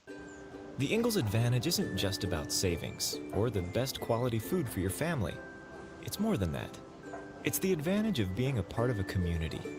That's why we provide over 2 million pounds of food every year through regular donations and programs like the Ingalls Giving Tree, Food for Thought, and the Ingalls Fill a Backpack program. It's the right thing to do, and we know that you would do the same. Ingalls, your neighbor for over 50 years. I'm Coley Duffy. I'm Cody Ward. And we're the Chainsaw Brothers. Actually, we're cousins. A few days after Helene, we was in the driveway having a couple of beers, waiting on the power to come back on. And we heard so many people calling, needing trees removed, and couldn't afford it. So I called my dad to borrow a chainsaw, and over the next few months, we cleared trees for our neighbors. Our business was born out of wanting to help Western North Carolina get back on our feet. We are fully insured and licensed. We keep our promises, meaning if we say we're going to be there, we'll be there. In these parts, we live how we were raised. When you call the Chainsaw Brothers, you're not a customer, you're family. We're good at what we do, and we do it for a reasonable cost. For all your chainsaw needs, call the Chainsaw Brothers. 828-316-1013. Or find us on Facebook. See how we treat our family. Are you still covered up with storm damage and debris? Call us about our daily rates at 828-316. Yes? That's 828-316-1013. We're the Chainsaw Brothers, and with our neighbors, we are Western North Carolina strong. Sure, you know Appalachian Motor Coach is the official shuttle sponsor of the Living the Dream Tailgate Tour. But did you know that they can get you anywhere in style? Weddings, bachelorette parties, corporate gatherings, family reunions, Appalachian Motor Coach makes the ride part of the fun. Luxury seating, climate control, and none of the stress of parking or driving. Appalachian Motor Coach gets you there relaxed, on time, and ready for the party. For more information, visit them at AppalachianMotorCoach.com. Appalachian Motor Coach. The best memories start on the ride. Clarissa sells WNC as the #1 team in Buncombe County. We have the customer service experience to assist you in achieving your real estate goals. Our team offers something that 90% of listings in our market won't have, Zillow Showcase. Check us out at clarissasellswnc.com.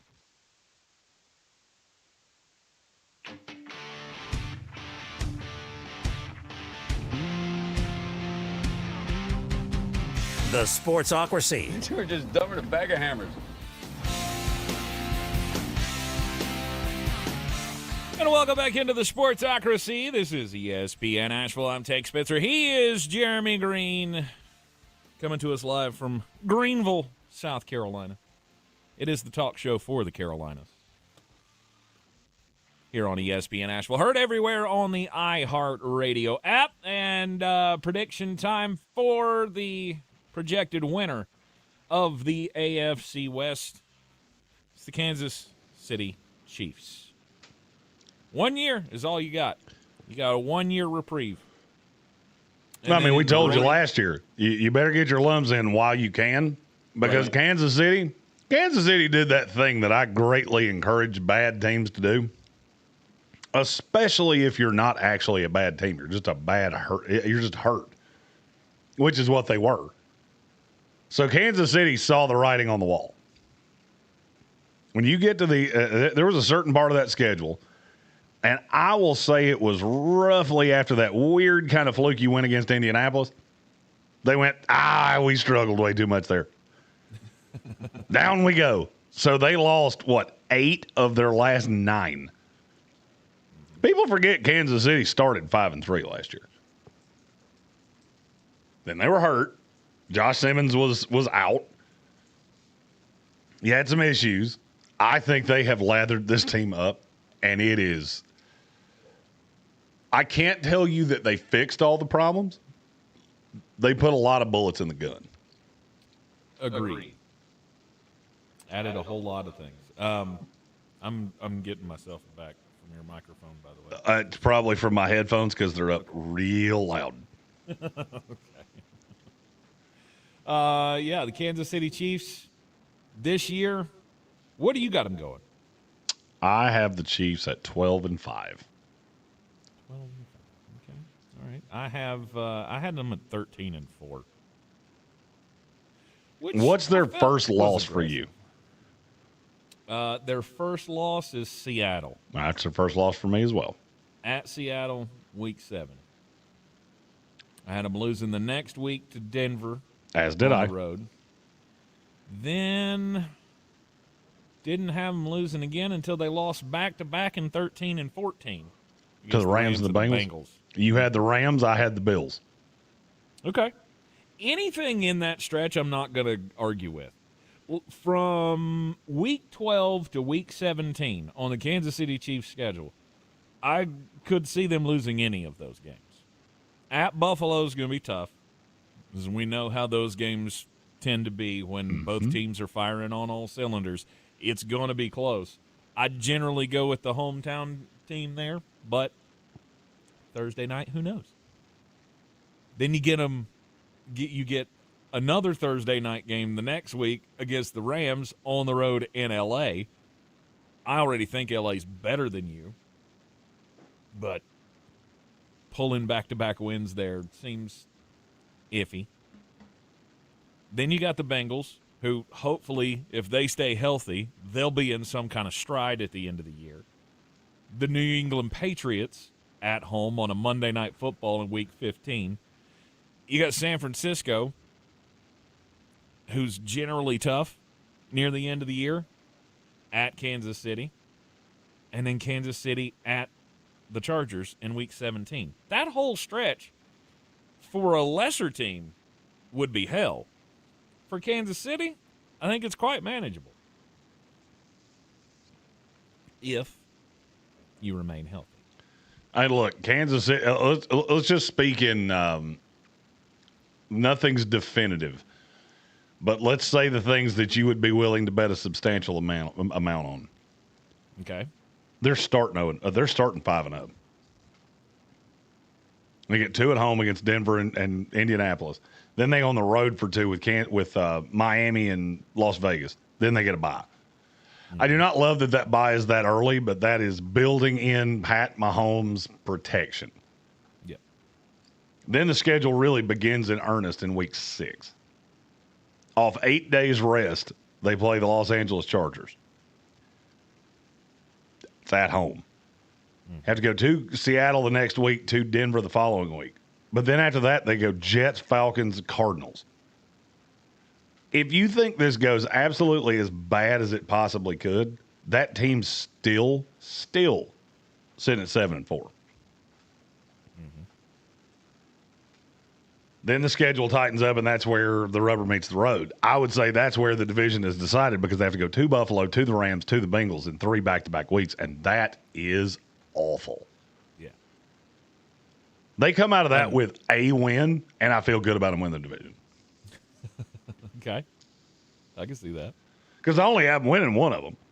Oddly enough, it was at the Rams, which as I look at it, I go, well, that doesn't make a ton of sense, but okay. That's what we went with.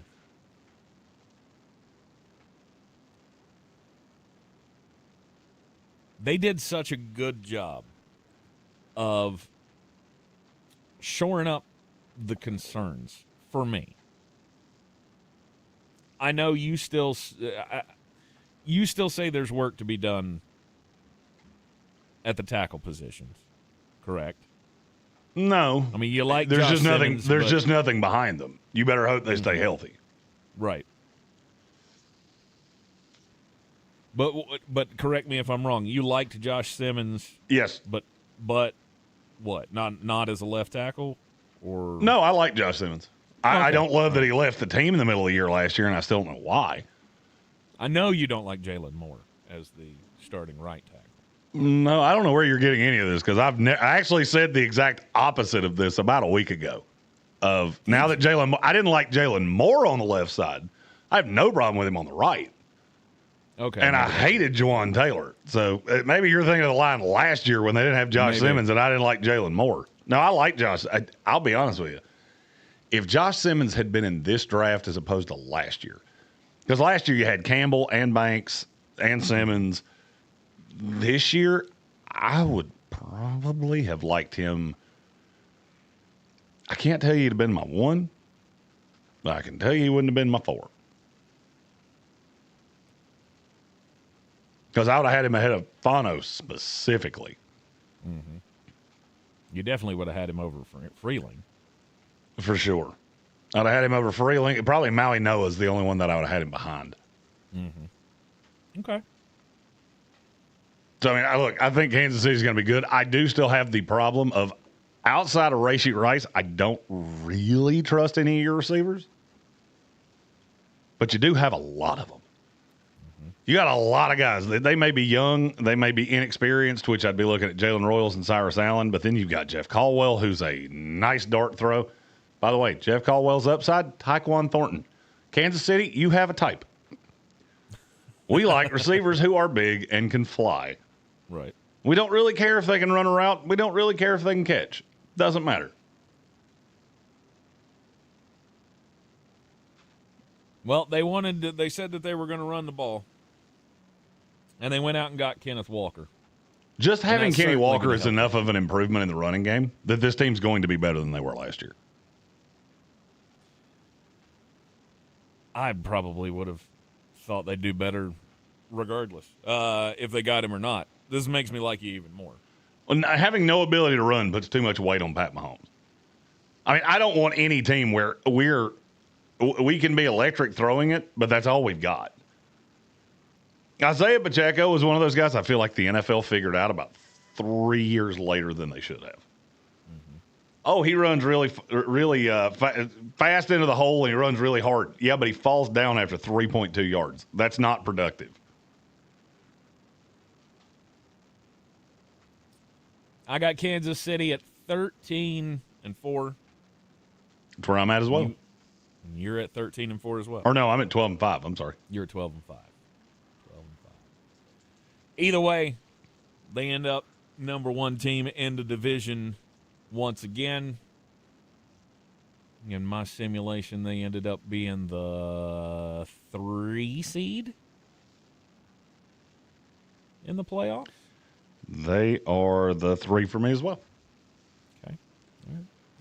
Now, the funny thing about the AFC West, and I don't know if you used a simulator or anything like that, if Kansas City loses to Denver one time, Kansas City goes from 1st to 3rd.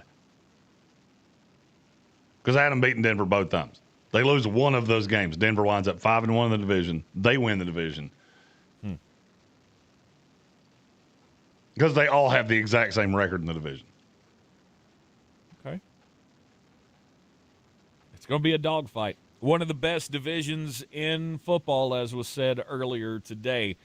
When you got 3 teams that are staring down 10-plus wins, I mean, on the low side. Yep. Because if any of these teams just ended up 9-8, I think I'd be shocked. If any of them end up 9-8, it's going to be a very disappointing season for any of the 3. Most definitely. And that means instead of getting 3 teams in the playoffs, potentially, you're just going to end up with 2. Because it was very close that they almost ended up with 3. You're in the Sportsocracy. This is ESPN Asheville. We'll be right back. ESPN Asheville. Your mountain clear. Thank you. Rain chances will start to tick up after today. Still got sunshine and close to 90 degrees. Might get to 93. I don't think we will. That would tie a record for the day. It's still hot, though. Average high 77. Tonight to the low 60s. Tomorrow, slight chance of a shower in the morning, then a few showers, thunderstorms possible in the afternoon, especially later. I think some wet weather around. Still near 90. Thursday, showers are likely, maybe a thunderstorm in the middle 80s. From the Weather Channel, Ray Stage. This report is sponsored by True Green. True Green, the easiest way to get a golf course quality lawn. Don't wait. Sign up at truegreen.com and get your first application for $9.95. True Green, the official lawn care treatment provider of the PGA Tour. Let the pros do the work so you can enjoy your weekend. Hurry, offer ends 5/21. Restrictions apply. See site for details. Man, whenever I use a sports book, I feel like I'm just getting robbed blind. Dude, you've got to delete that app. You need to be using Polymarket. Polymarket? How are they any different? Polymarket is a prediction market, not a sports book. You trade against other fans just like you, not the house. That means more money for you and less for those greedy sports books. For real? Yep. Sports books take around $9 on a $100 position and then pay out around $500. Polymarket pays out $650 on that same position. What's the catch? No catch. Even better, it's available in all 50 states. Polymarket is so confident that you'll never go back, they're giving you $50 free on your first trade. I'm deleting my sportsbook app. How do I get started? Download Polymarket now and use promo code HEAT for $50 free for your first trade. Stop letting sportsbooks steal from you. Download Polymarket and use promo code HEAT for $50 free on your first trade. Use promo code HEAT. Trading not available in all jurisdictions. Check local regulations before trading. Restrictions and eligibility requirements apply. Skip this. Tap that red talkback mic on the iHeartRadio app while listening to your favorite station. You guys rock. Instant feedback. And the best feature, if you mess up, hopefully I'm sending these messages correctly. Do it again. Leave a talkback now on the free iHeartRadio app. I'm David. And I'm Christina. And this is our Ingalls story. Ginger's Revenge is a brewery located in Asheville, North Carolina that specializes in the production of hard ginger beer. So we use all natural, whole ingredients, and I think that really sets us apart. Ingalls is an amazing partner for us to work with. A lot of our fans know that they can go to Ingalls and find a lot of the flavors that we have available, and they just make it really easy for folks to purchase local products.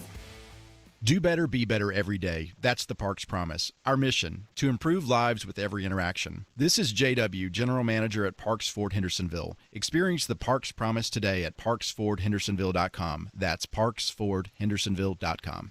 Selling your home? Don't settle for average. Our real estate team at Clarissa Sells WNC and eXp Realty offers Zillow Showcase, an exclusive AI-powered listing experience available to just the top 10% of all listings in our area. With immersive media, cutting-edge design, and elevated marketing, Showcase listings, they go pending quicker and sell for up to $9,000 more than standard listings. Ready to stand out in a crowded market? Give our team a call today, 828-774-6343, because your home deserves the spotlight. ESPN Asheville has your chance to win Braves tickets right now with the talkback on your iHeartRadio app. Hit that microphone button and give us the keyword, and you could go see the Braves take on the Nationals next Sunday. The winning word? CHOP. C-H-O-P.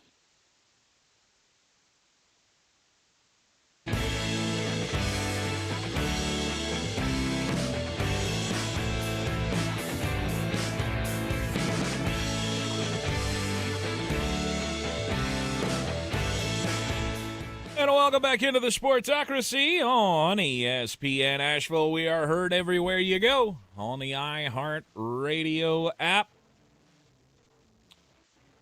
Doing 2026 NFL predictions. Way too early predictions. Post-schedule release.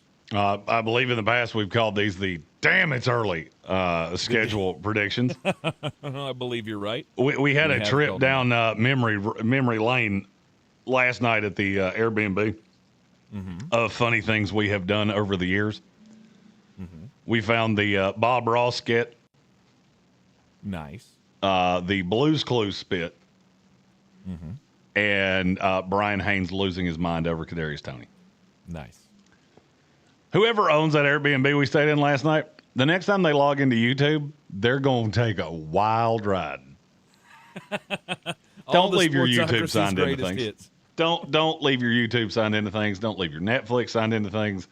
It's not a good idea. Although, I mean, we keep picking up subscribers everywhere we go. So for sure. Every time Megan even did it this time. I got back to the house after the show last night. She was like, well, I don't know who this person is, but they subscribe to us now.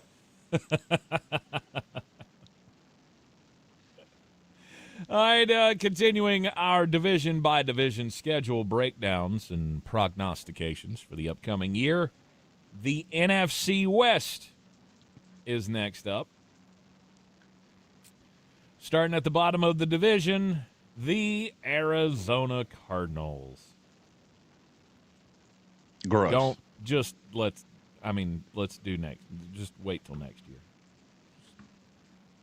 There's nothing good going to happen for the Arizona Cardinals this year. How many total wins did you have them with? 1. I had 2, and I'm not going to lie, I don't feel great about it. You shouldn't. I mean, they are at a distinct disadvantage every game they play. The only win that I gave them was the Vegas Raiders next to last week of the season. They didn't win a game until the week after the bye. They beat the Jets. They beat the Raiders. End of message. This team was 0-13. And I'm not going to lie to you, I didn't think about any of the first 13 games. No. I went straight through this schedule. You're going to get your doors blown off by every single team you play outside of the New York Giants. And I think the Giants beat you comfortably. I don't know who the Arizona Cardinals made angry in the NFL league office. That's the worst schedule I've ever seen. Still not the toughest first 6 games of the season because they did get a nice little New York Giants thrown in there. But if you stretched it out to 11, well, if you go to week 13, it's the toughest first 13 games I've ever seen in my life. Okay, I mean, I was going to draw the line at the Rams, and then I saw the Chiefs, and then I was going to draw the line there. But wait a minute, they got the Commanders and the Eagles after that. Oh, and it's the Eagles on extra rest, too. Ooh, that is brutal. Brutal. Chargers, Seahawks, 49ers, Giants, Lions, Rams, Broncos, Cowboys, Seahawks, Rams, Chiefs, Commanders, Eagles. You tell me where there's honestly a win in there that's not named the New York GI Ants. Oh, and look, Arizona wants to lose. There's nothing wrong here.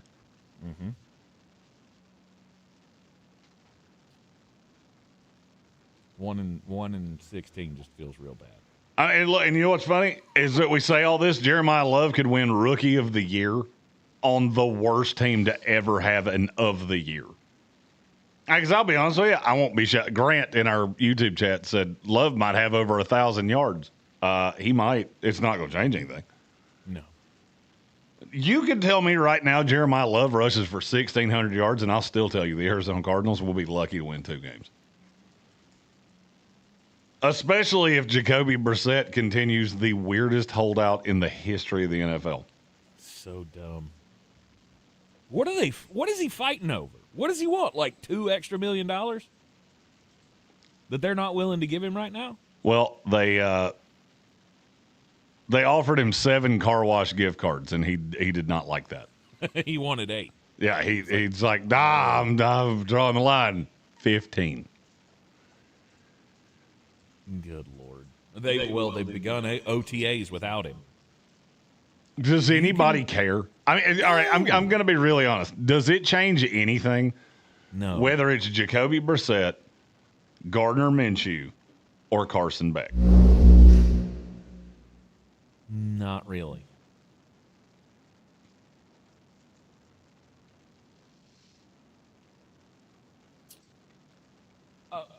Okay, so as I was looking further into the contract here, so he's going to make $4.88 million this year. Yes, which is exactly what his market value is. Well, they signed Gardner Minshew for $5.14. Well, that's a newer deal. I at least need to be the highest paid quarterback on the market. Inflation. Sorry. Cost of living increase. If I'm going to be the starter, I need to be the highest paid. Well, here's the thing. We gave you $4-some-odd million last year for not much. I hope you invested well. Right. We have a super. Some of them we spent on you last year. Yeah, we have a super chat in our YouTube comments. Show me the money, money. Show me the money. I like the cash. Red Sea said Jacoby wants starter money to return to the team. That would be like me going to iHeart and saying, I want Colin Cowherd's deal or I'm not coming back. They would look at me and go, who are you? How did you get in here? And do you mean to hurt us? Starter money, what does that mean? When you just hear that, give me a number off the top of your head. Starter money in the NFL for a quarterback should be what? $30 million. 25 at the floor. Out of your mind. Jacoby Brissett could sign a deal that he will be a quarterback on my roster for the rest of his natural life, and I would not give him $25 million. Mm-hmm. He could sign a deal until he dies. And $25 million would still be too much. And that's I don't even dislike Jacoby Brissett. Where else do you think you're going to go? I mean, honestly, ask yourself this question. I want you to name me the team in the NFL. Jacoby Brissett gets released by the Arizona Cardinals. Where does he start? Not where does he play. Where does he start week 1? He doesn't. Would he start for the Cleveland Browns? I say no. I tend to agree. Would he start for the New York Jets? That's closer, but I no. don't think it's closer. I actually think it's further away because it's Deshaun Watson or Geno Smith. Now, neither one's good, but Geno was specifically brought in to prop up the young guys and not get them killed. I don't think he starts for either one. The only one that's close, he might start for the Atlanta Falcons. That's it. And that would be, by the way, I've never wanted anything more than the Atlanta Falcons to add Jacoby Brissett to the weirdest quarterback controversy in the history of the NFL. Michael Penix, Tua Tagovailoa, and Jacoby Brissett. Is he a lefty too? No, he is not. Oh. I can't figure out where he thinks he has leverage. If I hold out, you're going to lose more games. I was already there, bro. I don't need – you've already made the sale. Stop selling it. We're not giving you squat. Right. You're actually making it less likely that I sign you. Right. Unless by starter money, he means I want you to give me enough money so I can have a sourdough starter in my fridge, then I'm out. Like, I'll give you the 14 cents or whatever it costs for that. You Maybe could I'll tell give me you enough. You could tell me he's getting NASCAR starter money, like the guy that throws the green flag and the checkered flag, and I'm still going to say he's probably overpaid. Maybe I'll give you enough money for a starter home in Malaysia. I don't know. I'll give you enough for a starter home in lovely Boiling Springs, South Carolina. How's that sound?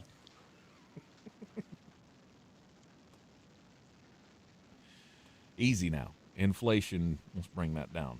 Starter trailer. Yes. Yes. It is one of the weirdest things I think I've ever seen. And Red Sea just super chatted about it.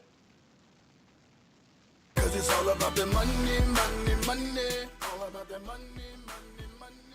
He said the leverage he has is that we didn't draft Ty Simpson and instead took Sid the Sloth at the top of the third. But how does that change anything? It doesn't. Okay, so they liked Ty Simpson a little bit better. They obviously liked Carson Beck too. So if Carson Beck starts 17 games this year, do the Cardinals win a game less? No. I agree. Do they lose a game more? Maybe. Maybe they lose to the Jets the week after the bye. Right. And I'll be honest with you, at this point, I'd rather do that. I always laugh at how, and this is not in reference to Red Sea, Arizona's come up a lot in the course of the last week or so. That third-round pick, it means absolutely nothing. It's just like the fourth-round pick with Cade Klubnik with the Jets. If it works out, awesome. If it doesn't, they will tap out on him in one calendar year. If they're sitting at 2 and they absolutely love Dante Moore, guess what? Carson Beck, your career trajectory is not great.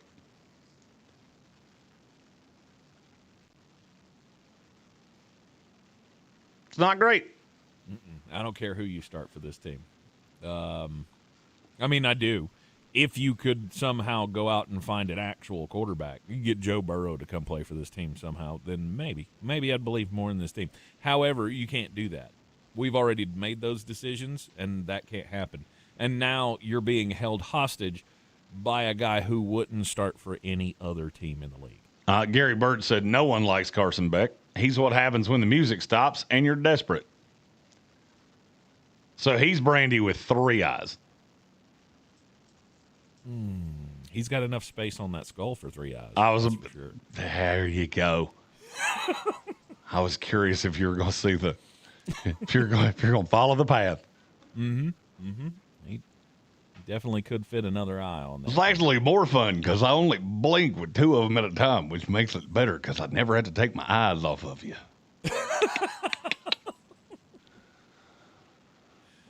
Oh, good Lord. The Arizona Cardinals. It's not going to be a good year. Not going to be a good year. I had them at 1 win. You had them at 2? Yes. Is that right? 2-15. Yeah. 2-15 headed into the best quarterback class of all time. Probably the best overall talent in the top 25 of a draft class ever. Right. To me, there's worse things that could happen.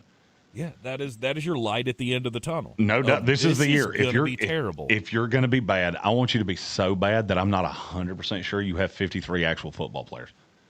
Like, I want to think you got 20 guys out of central casting to come fill out this roster because you're so bad that no roster of football players could be this bad. Yep. And Arizona may surpass that. Yeah. And under my prognostications, even though you only won 1 game that year, you're still not getting the number 1 pick overall. You can gladly have Dante Moore at 2. How about that? Does that suit you?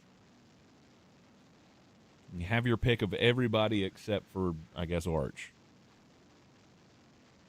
If he's the overall number 1 pick. Oh, what's funny is they didn't get the number 1 pick for me either. I didn't realize that until you just said it. Had to go back and look. I did. Did you have a 0-win team? I did not. I didn't either. I tried to. And I couldn't get there. I had a 1. I had a 1. I had a 3. I had a 4. I had a 2. Actually, I had 2 3s. One of the 3s is going to catch you wildly off guard. Mm-hmm. At least I think it will, because they have way more talent, but their schedule is evil. Can I take a guess? Yeah. Was it the Giants? It was not. Okay. All right. I guess we'll see when we get there. I'll put it this way. In the next 2.5 days, I'm going to have several things that catch you a little off guard. Because for me, the 2 divisions that made the most sense were the 2 Wests. Mm-hmm. The Norths yesterday, I had something that surprised me a little bit. We'll do the AFC North on Friday since, the lights went out in Nashville. Yeah, we gotta make up for the old kerfuffle that happened yesterday. But thankfully, everything seems to be working fine here today. I don't have any wood. Oh, here's some. There, I will knock on that wood right there.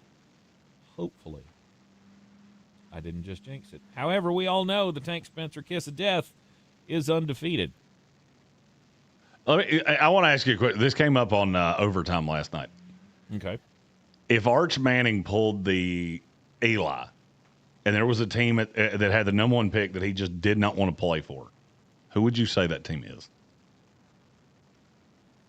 And he was willing to pull a Peyton, of which I didn't realize until last night. Oh, yeah, the last 2 guys that have avoided teams have both been Mannings.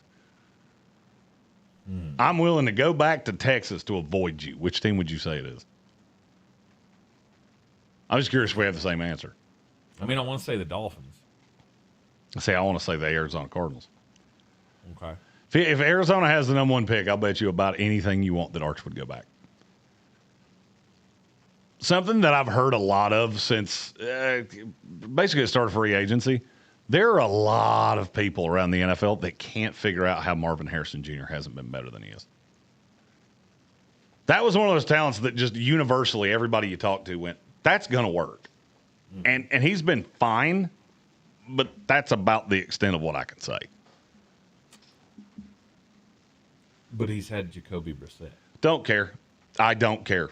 I don't care if he had Angela Bassett as his quarterback. I don't care. I know it's Angela Bassett, but that's the only one that I could think of that the name was. Okay. That took me by surprise there for a second. That was a pull. That was a pull for a guy that doesn't watch movies at all. Who is Angela Bassett? Angela Bassett would be if you tried to if you tried to do the Travis Etienne thing to Angela Bassett's name. My name is Angela Bassett. I still don't know. How do you let that go? How do you let it go for so many years? Everybody calling you the wrong name. Jeremy Greenay. Right. And then all of a sudden you get a job back down in your, in your hometown, essentially, and go, oh, yeah, all those other people, they've been saying it wrong. Is it unfair to say he did the Brian Kelly thing and nobody wants to say it out loud? My family. Yeah. Is that unfair to say that Travis Etienne showed up in Louisiana and went, I see an opportunity? I'm going to, at this point, I think this is a good time for me to say people have been saying my name wrong. Right. It's pronounced Max Power. Middle name Falafelin. Yeah. It's not so much problems with, a guy that's, he's changing his first name. He's changing the last name this late in the game. It's a little weird. Oh, I don't even care if you add to it. You can hyphenate it. You can do whatever you want to. But if you tell me I've been saying that name wrong, okay, so weird story. Am I pronouncing your brother's last name wrong? Because he plays for the Panthers, and I have yet to hear him say, no, it's it's Trevor Etienne. I have not heard that yet. That's a good point. I can't believe nobody else has brought it up. How has David Newton, what are you doing? Get to Trevor right now and ask him, hey, how do you actually say your last name? Well, see, now he's got to cover her brother, so it doesn't count. Why'd you not correct us? Why'd your brother have to do it?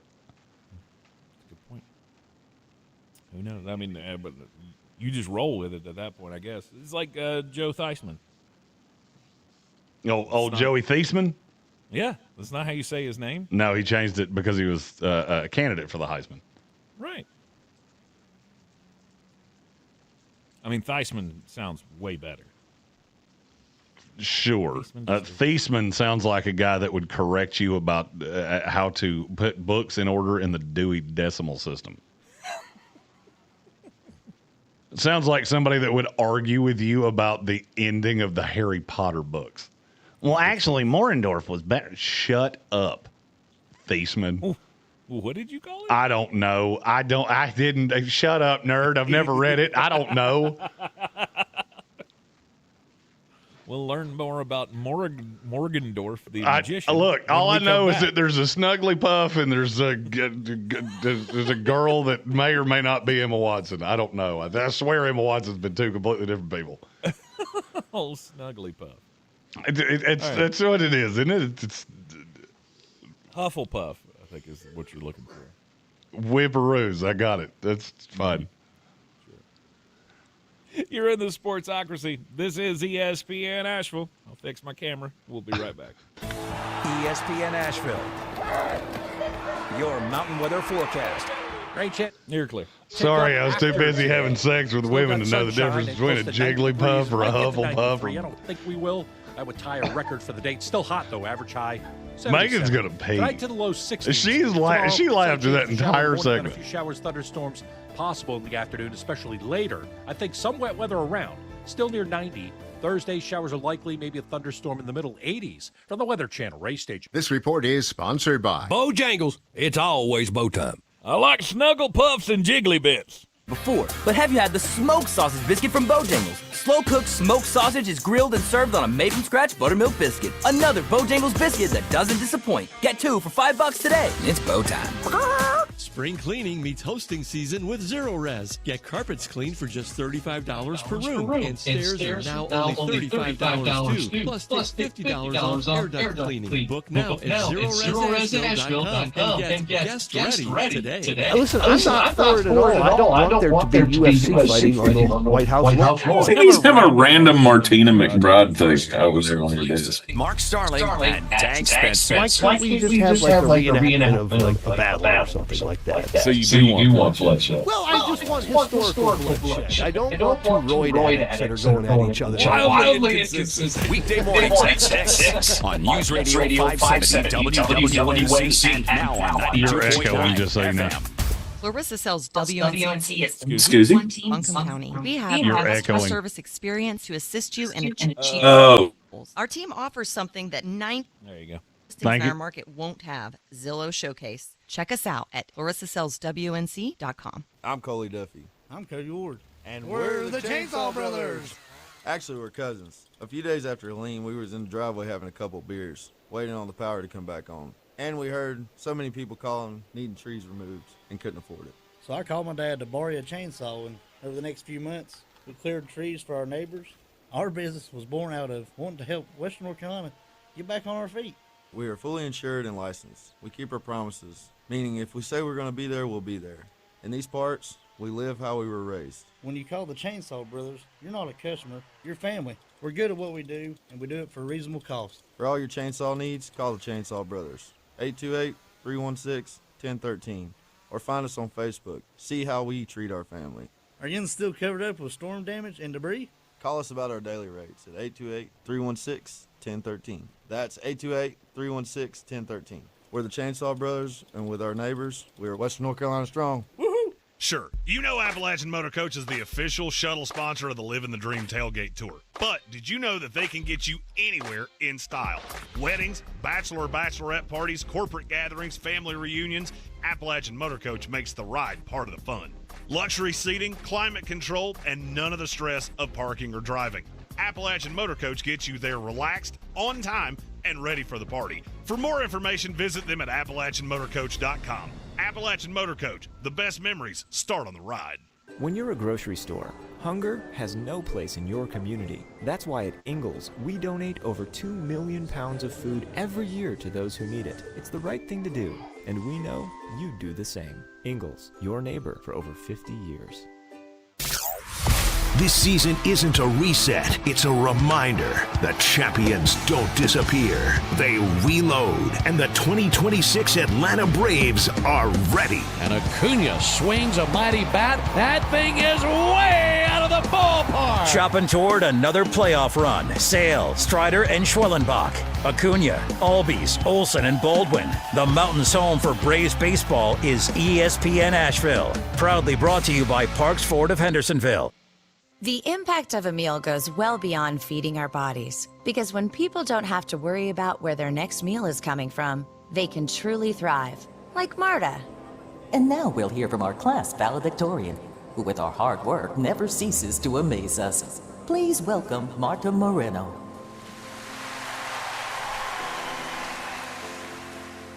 And Alex. Hey, Alex, how did the interview go? I did it! I got the job! I can't believe it! I knew it. Let's meet up later to celebrate. And Diego.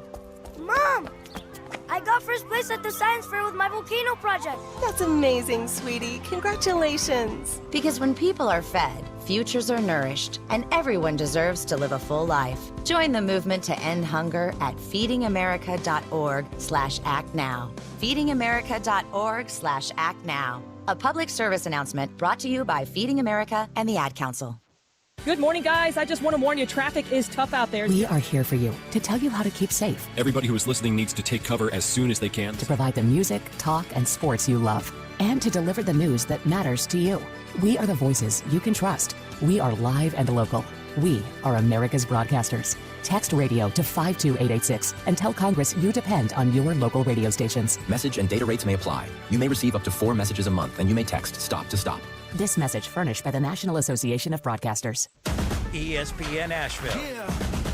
WPEK Fairview. WMXF Waynesville. An iHeart radio station. Guaranteed human. Live from the Ingles studio. I can't wait to play with myself every day. The Sportsocracy. Damn the devil to hell! Let the big dog see! Let him on the field! Come get you some of this. Fire them cannons. By golly, put more powder in those things. He couldn't take any more disappointment. Oh my God. The Jets killed him.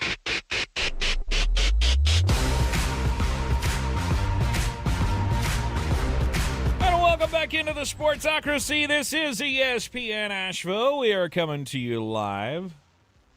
Heard everywhere on the iHeartRadio app. We are seen everywhere on YouTube. Go to thesportsocracy.com, click the live video link, subscribe to the channel so you can join us in the chat. Get your thoughts in on Prediction Week as we continue to roll through each and every team, looking at their schedule for the 2026 NFL season and whether or not they're going to be any good. We've gotten past the, in my opinion, the are they going to be any good section of the AFC West. I still have another team that's, they're not going to be a 2-win team. They'll be several games ahead of the Arizona Cardinals. But Jeremy, your third place team, I'm guessing it has to be the 49ers. It is. It is. Helps if you unmute your microphone. Yes. So predictable on your part. The 49ers are a team that we've been saying for a while. The backslide's a coming. I don't know that it's coming this year, though. You don't think so? Okay. Well, the end of the schedule is pretty evil. From week 10 on, they play the Dallas Cowboys, the Minnesota Vikings, which that one's not tough, Seattle, the Giants, the Rams, the Chargers, the Kansas City Chiefs, the Philadelphia Eagles, and then end with the Arizona Cardinals. Mm-hmm. That's a really tough stretch of games. The only problem is, what do you have the record at going into that? So after 9 weeks, what's San Francisco's record? Pretty pretty decent. Because I have them at they're 6-2 for me.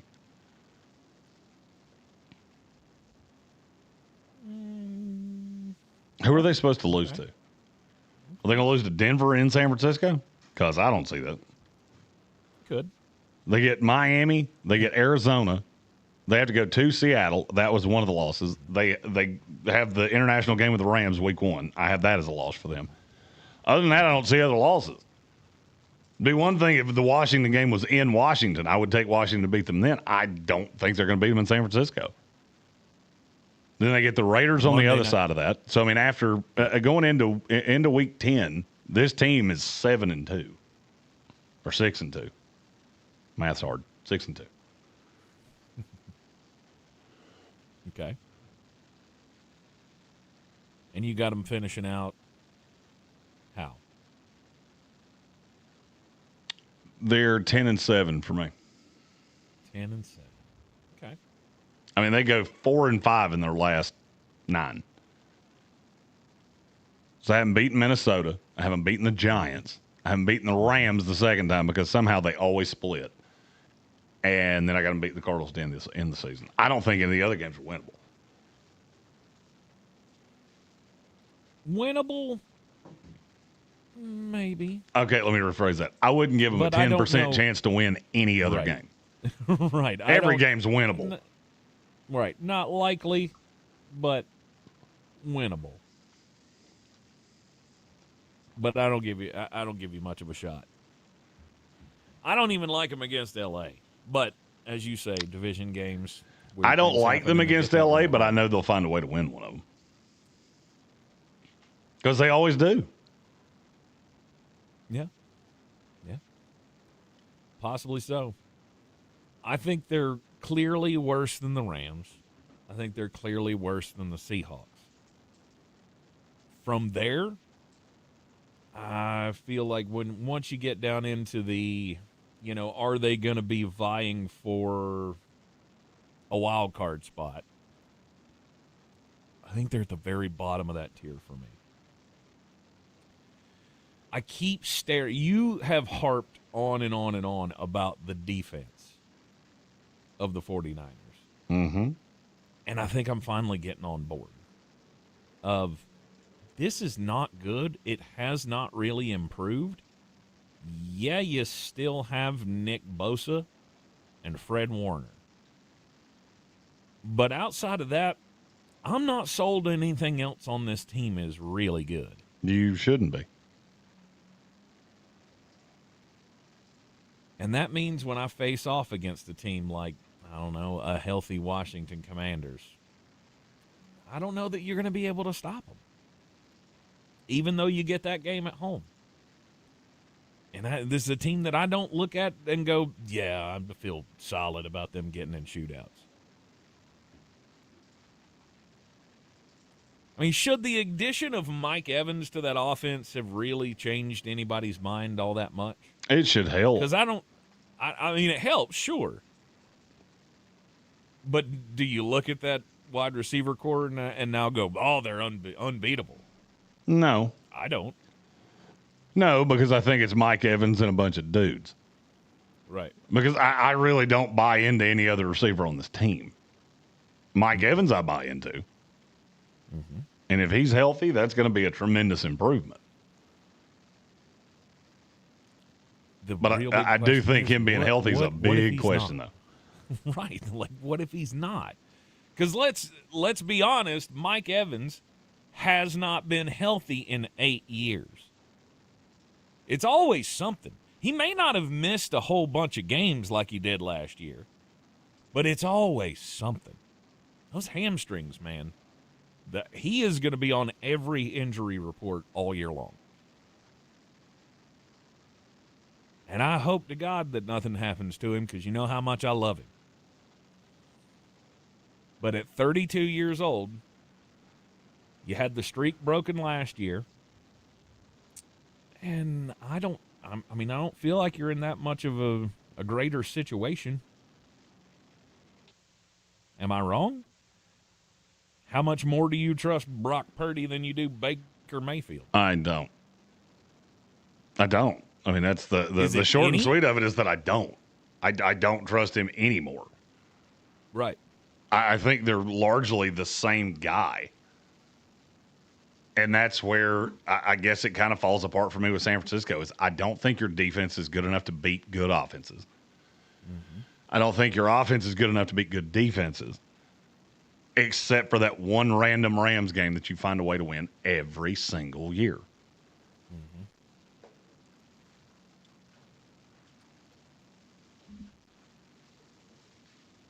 I don't like how evil the schedule is at the end of the year.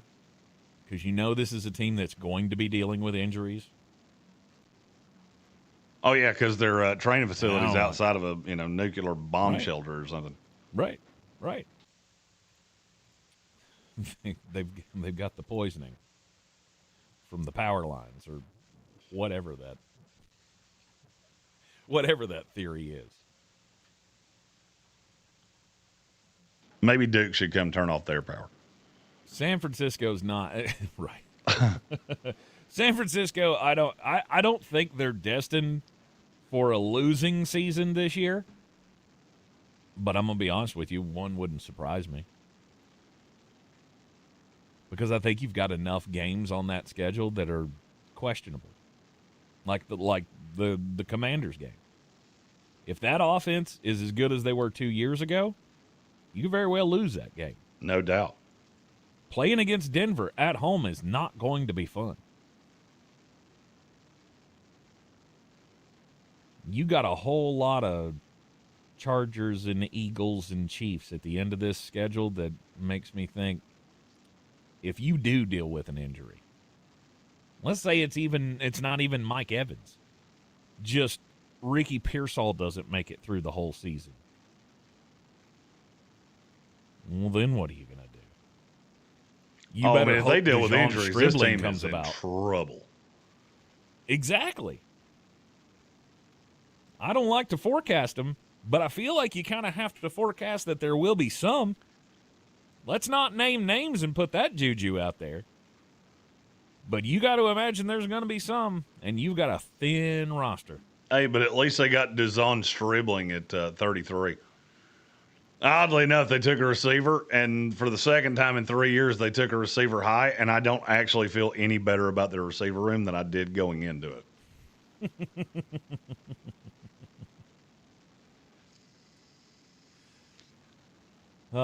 If they can do better than break even in conference play this year, they'll be doing better than I expect.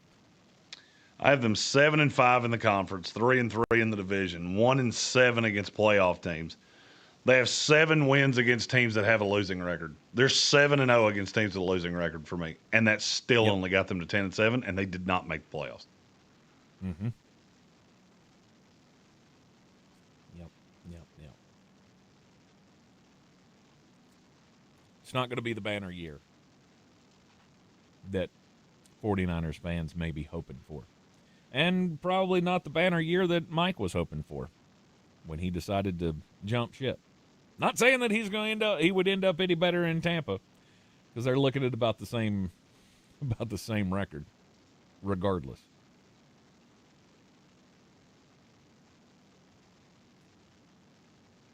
All right, are you ready to move on to the next team? Well, I mean, now the next two, this is where the rubber meets the road with the schedule. Mm-hmm. Because there is, I mean, I don't know how much of a difference you have between 1 and 2. I have them with the exact same record. I got them with a 1-game difference.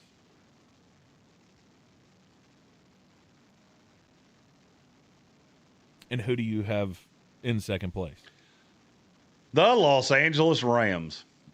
Oh. I did not expect that. Okay. I got them both at 13-4. Okay. I had Seattle at 12-5. LA winning the division at 13-4. I have them both at 13-4. Seattle wins the tiebreaker with they split the head-to-head, but Seattle went 5-1 in the division. Mm-hmm. I feel better about San Francisco beating LA for some reason than I do them beating Seattle. Okay. I don't know why that is. Because even as I say it, I look at the two rosters, but Shanahan's had so much more success against Sean McVay than he's had against Seattle. They split every year. It never makes sense. It didn't make sense last year. I said when we did this last year, the Rams will beat the San Francisco 49ers twice. I've actually said it 3 years in a row. I haven't been right one time.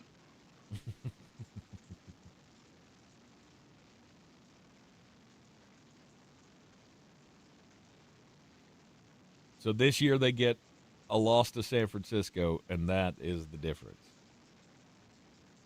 Is that what you're saying? Yep. The one loss to San Francisco is what separates them in the division, and Seattle wins tiebreaker. Oh, this wasn't even San Francisco. This wasn't even a super chat, but hit the button. It deserves the noise because it's just that good. Okay. Cause it's all about the money, money, money. All about the money, money. Stubby Nubby said, Tampa Bay couldn't afford both Mike Evans and Kenny Gainwell. And that's a great point.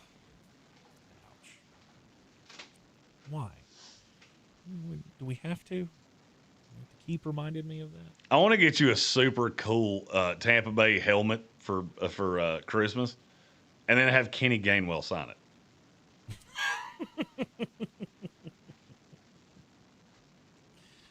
That is the kind of mean thing that you would do. You give me this very nice gift and go, I just devalued it. Yep. Congratulations. Congratulations. You get to look at this super sweet helmet signed by someone that you cannot stand. I'd be able to stand him if we were paying him, I don't know, $4 million less a year. Exactly. $4 million less overall. Yeah, I'd take that. That's still $5 million. That's at least $3 million more than I think he deserved. It's better than 7.5. I never looked at the Pittsburgh Steelers last year and went, you know what I need to fix my running game? That. I didn't do it one time.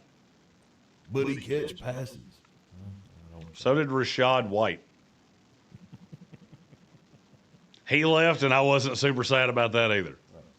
Here's the thing. That's one of the things that really ticks me off about this, is that what I was hearing in the offseason from the front office is that they were not in on paying, I think it was $3 million to Rashad White. And they went, but you know what? We'll pay double and more for Kenny Gainwell. Make that make sense. Can't do it.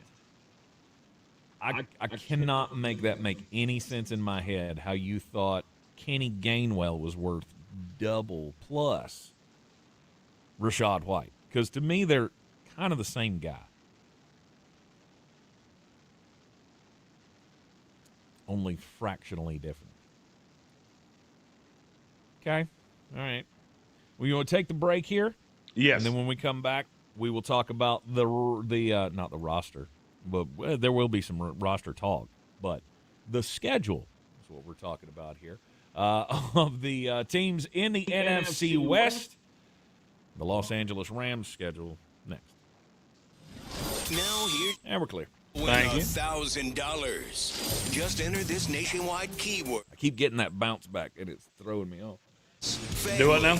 Enter it now. Log on. I keep getting that bounce back every now and then from your headphones, I guess. I don't know how you're getting it because I'm sitting a solid 3 feet away from my microphone now. Is it real? But with iHeart, everything you hear is guaranteed human.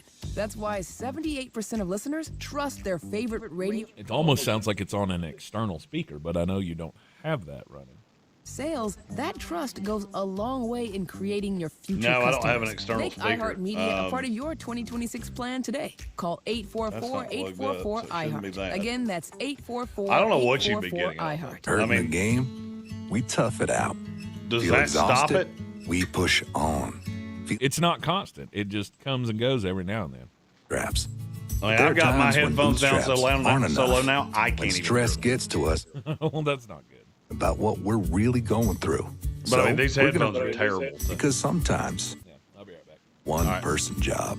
Visit loveyourmindtoday.org. That's loveyourmindtoday.org. Brought to you by the Huntsman Mental Health Institute and the Ad Council. Yacht Rock Radio on iHeartRadio drops anchor and goes commercial-free every weekend. Weekends were made for smooth sailing. Yacht Rock Radio's got the soundtrack. Just sit back, put your feet up, and enjoy. The smoothest soft rock from the 70s and 80s. Open the free iHeart app, search Yacht Rock, and set sail. iHeartRadio. This is J.W. Whitley, General Manager at Parks Ford of Hendersonville. Our value of urgency, timely, responsive, focused, prioritizing you as our customer and the community that we serve to do better, be better every day. That's the Parks Promise. Experience the Parks Promise today at parksfordhendersonville.com. I'm David. And I'm Christina. And this is our Ingalls story. Ginger's Revenge is a brewery located in Asheville, North Carolina that specializes in the production of hard ginger beer. So we use all natural, whole ingredients, and I think that really sets us apart. Ingalls is an amazing partner for us to work with. A lot of our fans know that they can go to Ingalls and find a lot of the flavors that we have available, and they just make it really easy for folks to purchase local products.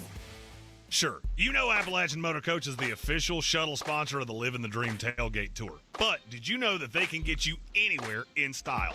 Weddings, bachelor or bachelorette parties, corporate gatherings, family reunions, Appalachian Motor Coach makes the ride part of the fun. Luxury seating, climate control, and none of the stress of parking or driving. Appalachian Motor Coach gets you there relaxed, on time, and ready for the party. For more information, visit them at AppalachianMotorCoach.com. Appalachian Motor Coach, the best memories start on the ride. Selling your home? Don't settle for average. Our real estate team at Clarissa Sells WNC and eXp Realty offers Zillow Showcase, an exclusive AI-powered listing experience available to just the top 10% of all listings in our area. With immersive media, cutting-edge design, and elevated marketing, Showcase listings, they go pending quicker and sell for up to $9,000 more than standard listings. Ready to stand out in a crowded market? Give our team a call today, 828-774-6343, because your home deserves the spotlight.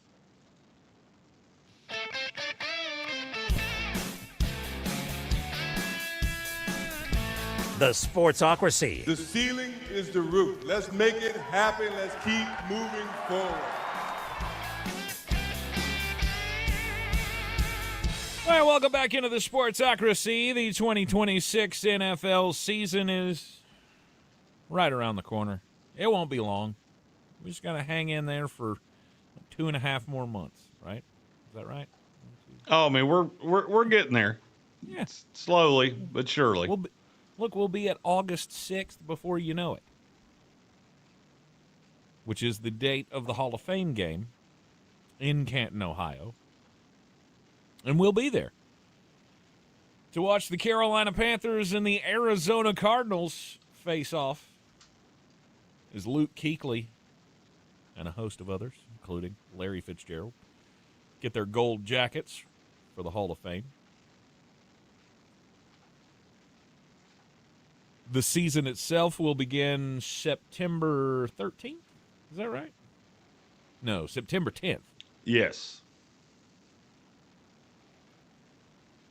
It's weird that they have the... Oh, that's right. The season starts on Wednesday now, so it's September 9th. So it's gonna bug me. Starting the season on a Wednesday, and then we've got the L.A. Rams playing on a Thursday that's actually a Friday.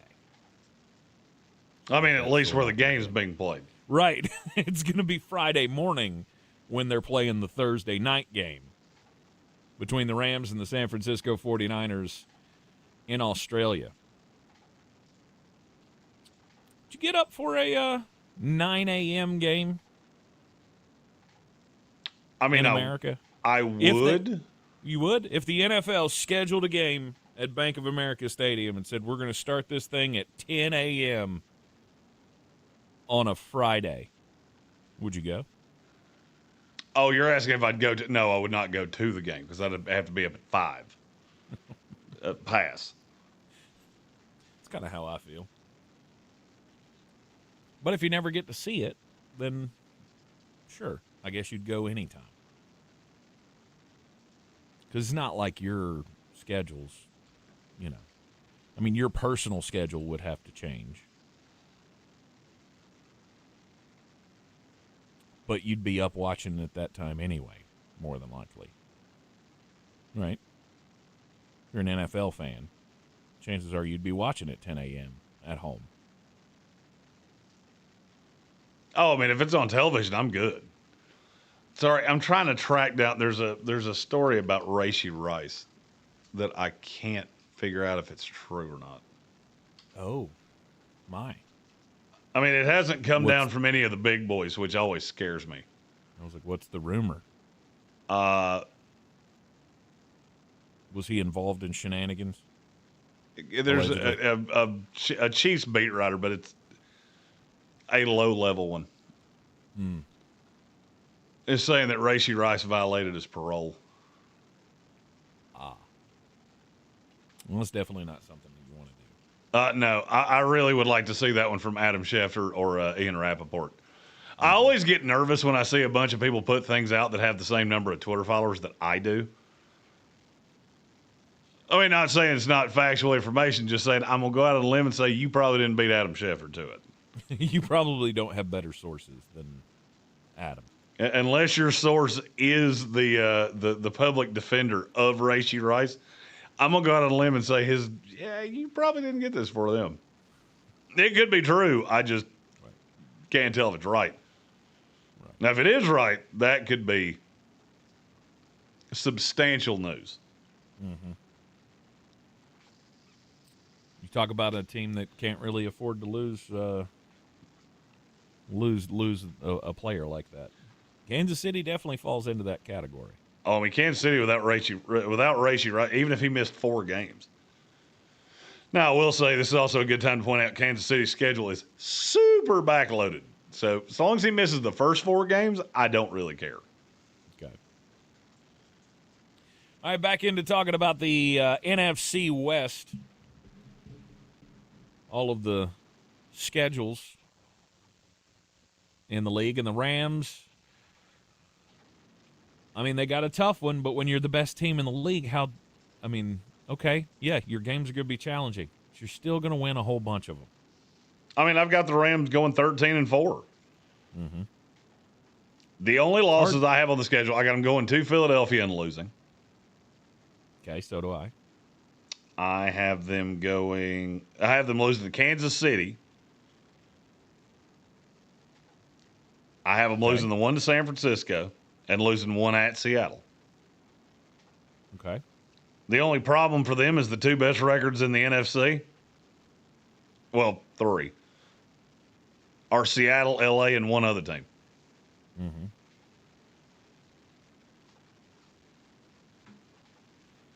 I think the Rams are in a fine position to make the run, to make it back to a Super Bowl, and give Matthew Stafford 2.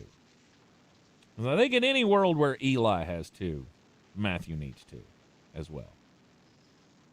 And this team's just good enough to do it. I mean, to me, this is the best team in the NFL. And this is where the schedule comes in. Mm-hmm. Because of the way this actually laid out, I don't love it as much for L.A. Seattle's schedule is daunting too. And when we go through it, you'll see the differences in the schedule. Mm-hmm. L.A. starts slow.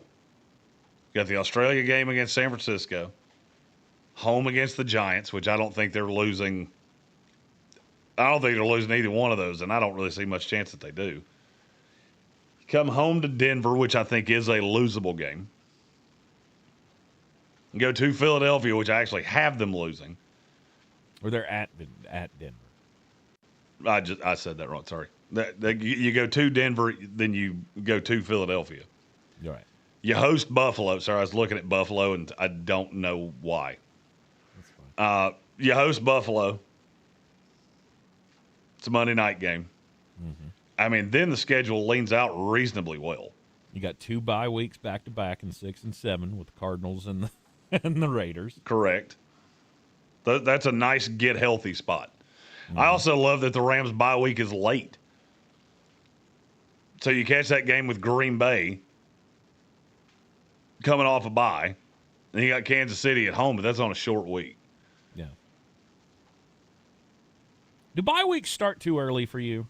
Yes. 'Cause I feel like week 5 is way too early. Yes. I'm very in favor of what Joe Burrow just said, which is we should have 2 bye weeks. If you want to do the 18-game schedule, I'm totally in favor of it. Yep. We take the six weeks before the end of the season.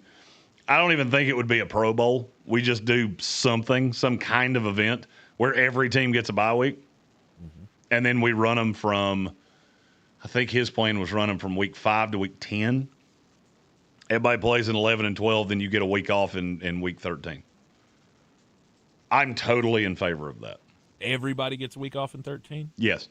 Okay. Or it might actually be 14 now that math's hard. Yeah, whichever. Because you'd add 2 weeks because you'd add a game and a bye week. So it'd be a 20-week season instead of an 18-week. Mm-hmm. And for me, that just means the Hall of Fame game goes to the middle of July, which I'm in favor of. The Super Bowl can be on, what is it, President's Day weekend? So we get the day after the Super Bowl off. To me, that's one of those, everybody gets what they want. Players get a little more money. Owners get another home gate. And we stop doing this thing of, well, one year the AFC gets 8 home games, and then one year the NFC gets 8 home games. And we try to find the teams with 9, and they get one of their home games internationally, but then half the conference or more winds up with an extra home date. That's dumb. Go to 18, make it uniform. Make the NFL season longer. Nobody has ever said, hey, I wish we had less NFL. Yeah. And that gives me less time to hear people talk about, did you see Victor Wembanyama? No, I didn't. But he had 41 and 24 last night. Victor Wembanyama could have jumped up, ripped the scoreboard, ripped the shot clock off the top of the backboard and beat SGA with it. And I'd still go, yeah, didn't see it. Didn't care. Didn't honestly, and had I seen it, I'd have turned away to avoid seeing any more of it. I did love his, look how great Victor Wembanyama, because I saw the highlights when I came into work this morning. Yeah. His, look at how great a player Victor Wembanyama is. He took no less than 6 steps. He spins around. His plant foot moved from the free throw line to the dotted line. All right, and that right there. That's why I don't care about what Victor Wembanyama did. You know what? Just let them pick it up and run with it. I don't even care anymore. Let them tackle each other. It's not going to make it any worse. It's probably going to make it better. Hey, you take traveling out, I've stopped complaining about it. Yeah. Just let them pick the ball up and run with it like a little kid in the 4th grade. Like, I got the ball now, come get me. Right. A lot of difficult games on that schedule for the LA Rams. But again, when you're the best team in the league, you're still going to win a whole bunch of them. And I feel like the schedule sprinkled very well for them. Because I don't feel like they had too many of those games all in a row. Right? You mentioned the first week against San Francisco. That's rough, but that's kind of a wild card to me because you're going to Australia. Like, that game really just depends on who handles the travel best. Oh, no doubt. And I did have a little bit of that thought in my mind of, well, I mean, L.A. doesn't do much with their team in the preseason, right? Sean McVay never plays starters in the preseason. So could there be some rust on that and they pick up a loss against San Francisco in Australia? I could see that happening. I mean, there's a worst-case scenario here where they do open up the season 1-4. But to me, that's kind of out of the realm of possibility. Because I think this team is better than losing that many games. No doubt. But no matter how good who they play is. Right. Any lesser team going to Denver, going to Philadelphia in back-to-back weeks, that's 2 losses for most teams. Then you have to host Buffalo the next week. Yeah, you have to host Buffalo the next week. That should be 3 losses in a row for any other team. We have a Rams question in the YouTube chat, and I'm going to change the way it's worded. All right. from Sanders Sports. So with how hard the schedule is and the world seemingly on Stafford's shoulder to win a Super Bowl or bust, if he wins this year, is he a first ballot Hall of Famer? So that was the way it was asked. If he wins the second one, then 100%, no doubt he's first ballot Hall of Famer. The way I'm going to change it is, isn't he already anyway? I believe that he is. But, of course, I was on the side of he's a Hall of Famer whether you like it or not without the Super Bowl in L.A. I was already there. So another Super Bowl doesn't matter in my opinion. If I got a vote, then he would get it anyway.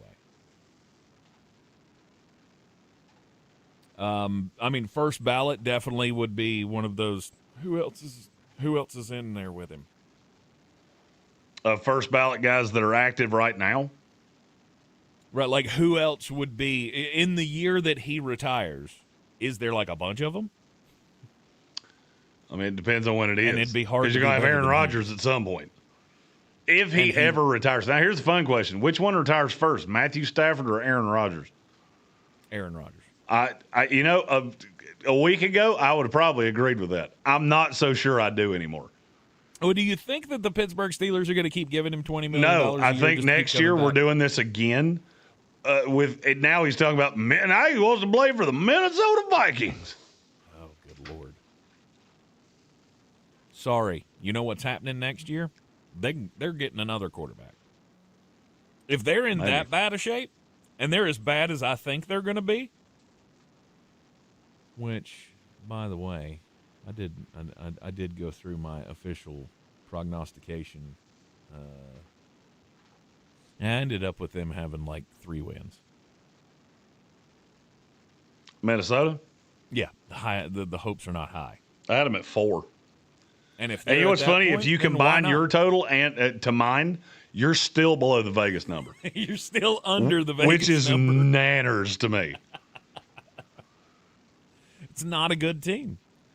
It's just not a good team. And the problem is, if they end up in that situation next year, guess what? They're going to draft a quarterback. Because they'll be drafting in the top 6. And you'd be an idiot not to. Although, I thought they were an idiot for giving up Sam Darnold. So, what do I know? Oh, wait. I was actually right about that one. All right, Los Angeles Rams. Jeremy's got them finishing second in the division. I had them taking the division at 13-4. We'll talk about the reigning, defending Super Bowl champions. And Sammy D, INT. Coming up next, Seattle Seahawks rounding out the 2026 schedule prognostications for the Sportsocracy in the NFC West when we come back. ESPN Asheville. And we're clear. Thank you. Your mountain weather forecast. Rain chances will start to tick up after today. Still got sunshine and close to 90 degrees. Might get to 93. I don't think we will. That would tie a record for the day. Still hot, though. Average high 77. Tonight to the low 60s. Tomorrow, slight chance of a shower in the morning, then a few showers, thunderstorms possible in the afternoon, especially later. I think some wet weather around. Still near 90. Thursday, showers are likely, maybe a thunderstorm in the middle 80s. From the Weather Channel, Ray Station. Is she going to start sending me a calendar invite every time she's got to go to the bathroom now? One becomes part of your story. From your favorite vintage band tee to the dream car you've been searching for, or the foul ball you heroically gave on eBay. eBay. Things people love. This is J.W. Whitley, General Manager at Parks Ford of Hendersonville. Our value of urgency, timely, responsive, focused, prioritizing you as our customer and the community that we serve to do better, be better every day. That's the Parks Promise. Experience the Parks Promise today at parksfordhendersonville.com. With other language learning apps, I was just playing games. I wasn't really learning. Babbel's different. Babbel was designed by over 200 language learning experts to be the most effective way to learn another language. Every time I open the app, I can choose to work on my writing, speaking, or listening. And it saves my mistakes for me to review, so I'm constantly improving. Before Babbel, I thought I just wasn't good with languages, but now I'm speaking French. Tout ça, c'est grâce How à long have I Babbel. got, Tank? Save up to 50% on your Babbel subscription when you sign up at Babbel.com. Babbel.com. That red talkback mic on the free iHeart app, it's more powerful than it looks. One tap can get you in the conversation. You guys, are you 2 minutes. amazing? All right, make sure I'm back. I got to run the bathroom. Okay. Just open the free iHeart Radio app. I'm Coley Duffy. I'm Cody Ward. And we're the Chainsaw Brothers. Woohoo!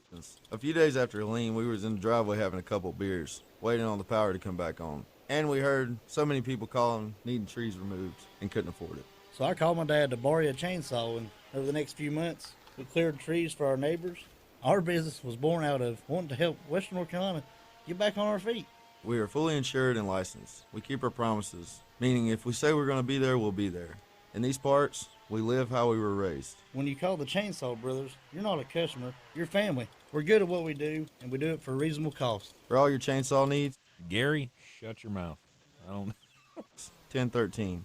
Or find us on Facebook. See how we treat. I don't need all those. Who covered up with storm damage and debris? Call us about our daily rates at 828-316-1013. That's 828-316-1013. We're the Chainsaw Brothers, and with our neighbors, we are Western North Carolina strong. Clarissa sells WNC as the #1 team in Buncombe County. We have the customer service experience to assist you in achieving your real estate goals. Our team offers something that 90% of listings in our market won't have, Zillow Showcase. Check us out at clarissasellswnc.com. When you're a grocery store, hunger has no place in your community. That's why at Ingles, we donate over 2 million pounds of food every year to those who need it. It's the right thing to do, and we know you'd do the same. Ingles, your neighbor for over 50 years. ESPN Asheville has your chance to win Braves tickets right now with the talkback on your iHeartRadio app. Hit that microphone button and give us the keyword, and you could go see the Braves take on the Nationals next Sunday. Your winning word this hour, Braves. Some people won't give you the real talk on drugs, but it's time we know the facts. Fentanyl is killing people. It's a powerful opioid, often made illegally and commonly mixed with illicit drugs. It can even be pressed into counterfeit pills that resemble prescription medications. Just 2 milligrams, about the size of a few grains of sand, could potentially be lethal. This isn't an ad to scare you, but it is an ad to make you think twice. Get the facts. Go to realdealonfentanyl.com. This message is brought to you by the Ad Council.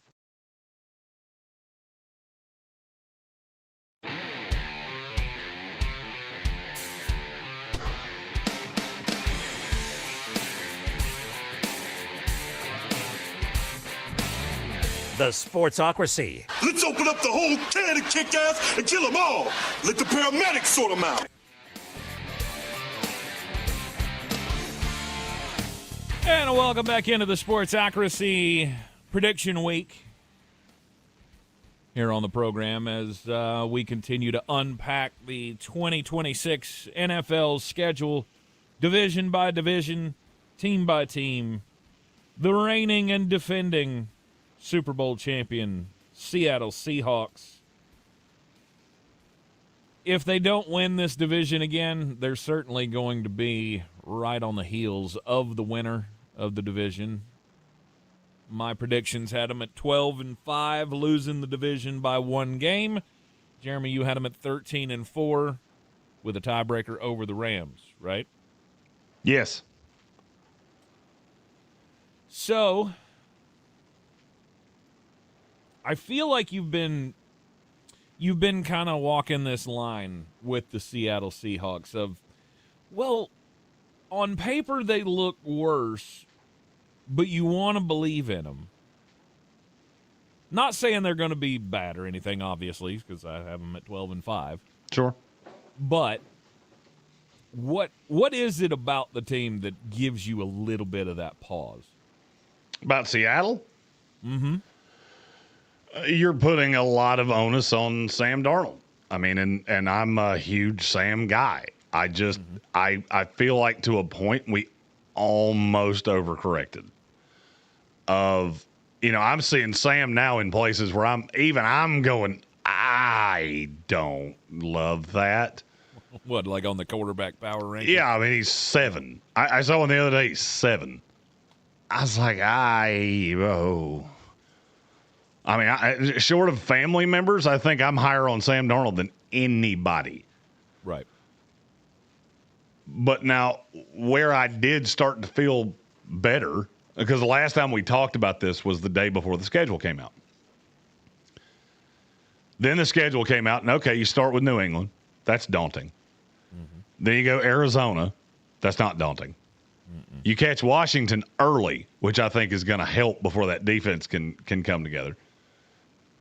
Chargers, 49ers, but they're both at home. You play Denver on the road. Then you go Kansas City, Chicago, Arizona, all at home. So, I mean, Seattle spends almost a month at home. And then you get the Raiders and the 49ers and a Cowboys team that I like, but I don't think's better than you. The Giants before the schedule firms up at the end. The thing with Seattle is that I don't think you play a considerable number of games where you play a quarterback that is better than Sam Darnold in multiple weeks. Because if you look at the schedule, would you Drake May or Sam Darnold? I'll take Drake. Okay, I get Jacoby Brissett the next week. Jaden Daniels or Sam Darnold? To me, that one's so close to a push that I mean, to me, they're like, I think we had them 8, 9, and 10. Yeah. So high side, I'll take Washington. 1-on-1, flip me a coin. So I mean, to me, that's a push. But the next week you get Justin Herbert. All right, so you get 2. Then you get Brock Purdy. Then you get Bo Nix. You get Pat Mahomes. Okay, he's better than Sam. I get Caleb Williams next week. I get Jacoby Brissett again the next week. Then I get Fernando Mendoza and Brock Purdy. I'd say Dak Prescott's close to him. The next week I get Jackson Dart and Jalen Hurts. I get Matthew Stafford. Then I get Bryce Young. That's the way the schedule laid out is that I never play 2+ top 10 quarterbacks 2 weeks in a row. So at no point are you going to get – because one of my biggest knocks on Seattle is that the defense is thin. They lost a bunch of players, so you're counting on a bunch of young guys to step up. And if there are injuries, you're going to be throwing guys out there into the fire. You know what makes me feel better about that? Seeing a good bit of Jacoby Brissett or Gardner Minshew or Carson Beck sprinkled in there. With a nice little helping of Jalen Hurts and Jackson Dart and Caleb Williams. All talented guys, just the latter 2 are really young with teams that I don't think are great. To me, the schedule laid out better for Seattle than it did for L.A. Because L.A. has the exact opposite. They play 4 of the top 7 quarterbacks in the league in consecutive weeks. Yeah. That's a lot for a defense that I don't think is super deep. Because in games like that, you're going to get banged up. And can you recover from it on the backside? Seattle's going to have one of the best defenses in the league again. I don't think there's much question about that. Do you agree? I do agree. The offense, I have high hopes. But with a defense like that, I don't have to have the best offense in the world. No, with the offense, the question is, do you have a running game that can sustain your passing attack? Or are you going to be in the same shape that Kansas City was in last year? You're so one-dimensional that you put everything on the quarterback and it exposes the deficiencies that he does have. Obviously, the deficiencies in Sam Darnold are significantly more than the deficiencies in Pat Mahomes. Then he got hurt.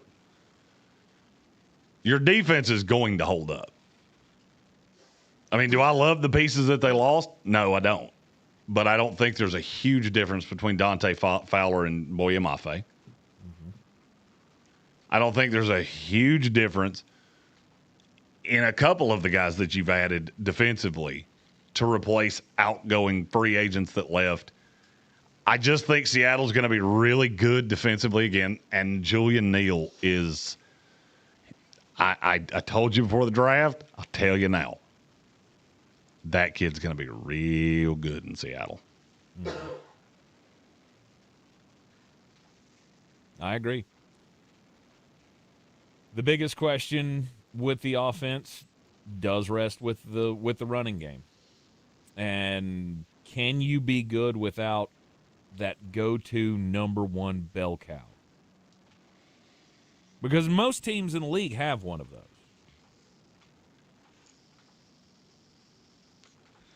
I don't agree with what you just said. You said most teams in the NFL have a bell cow running back?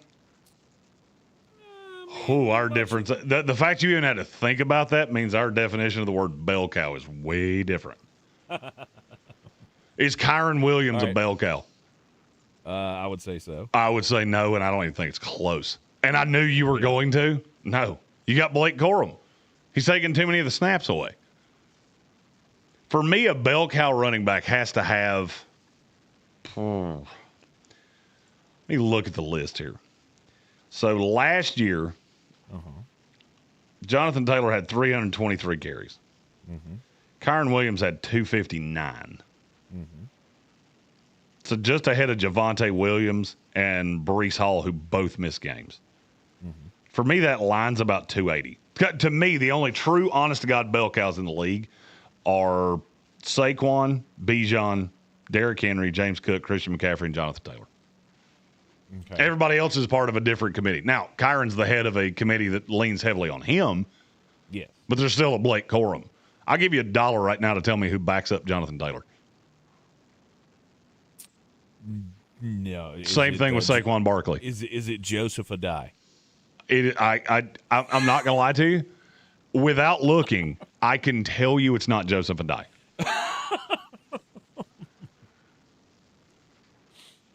Okay. All right. So you're saying over 280, that's a bell cow for you. Pretty much. Okay. All right. I don't know. When the lead back has like over 100 carries more than the second guy, to me that's kind of where a bell cow sits now.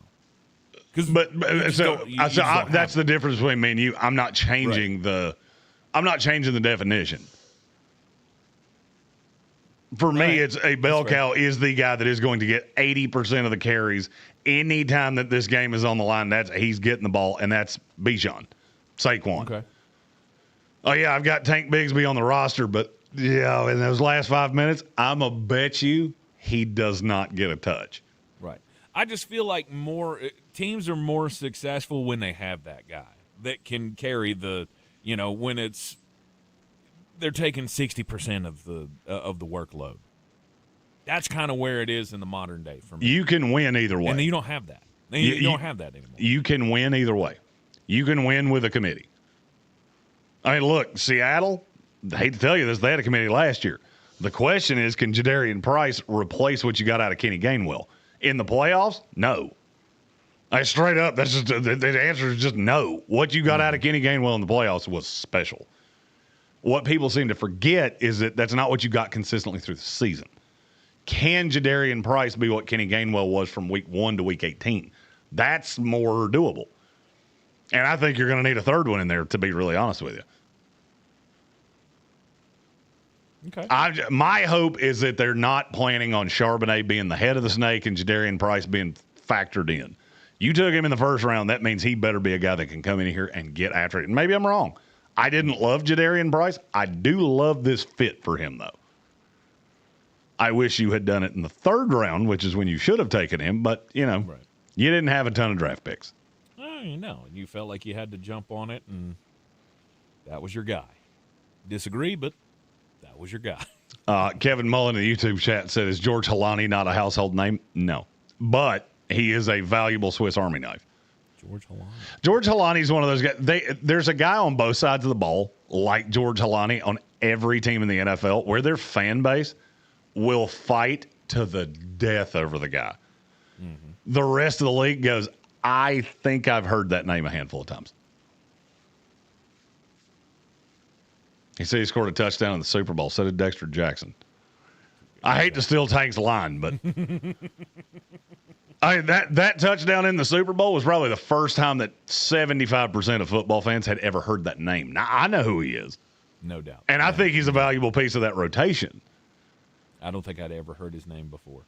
I had solely because he was fantasy DraftKings relevant because he was cheap as dirt. Gotcha. And if you could find those weeks, they were fun. Yep. Seattle's going to have another hell of a year this year. They're definitely going to win a lot of games again. And once again, you could get to the end of the season. I'm not going to be shocked if two best teams in the NFL are in the same division once again, just like they were at the end of last year. Last thought here, Jeremy. Just have to ask, is Jackson Smith-Njigba the most disrespected man in the NFL? Yes. I'll be honest with you. I still hate Drewski to this second for what he did to him at the awards. Had his name mispronounced at the awards at the NFL honors by Drewski, and then he gets the Offensive Player of the Year award, and it's all kind of misspelled, and well, they put Defensive Player instead of Offensive Player on his trophy. You'd think that they were only giving away a certain number of there's only 8 of those year-long awards? You'd think they'd get all of them right. Yeah, I mean, you would think so. This is the NFL. Where was our grammatical checker feller? Because we definitely needed one of those. Yeah, most definitely. Anyhow, we'll be back with you tomorrow here in the Sportsocracy on ESPN Asheville. Prediction week continues. Tomorrow, our direction will be the Souths.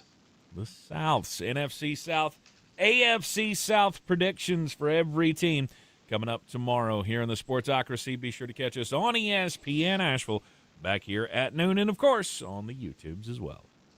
ESPN Asheville, your mountain weather forecast. Rain chance. That's clear. Thanks, sir. Today.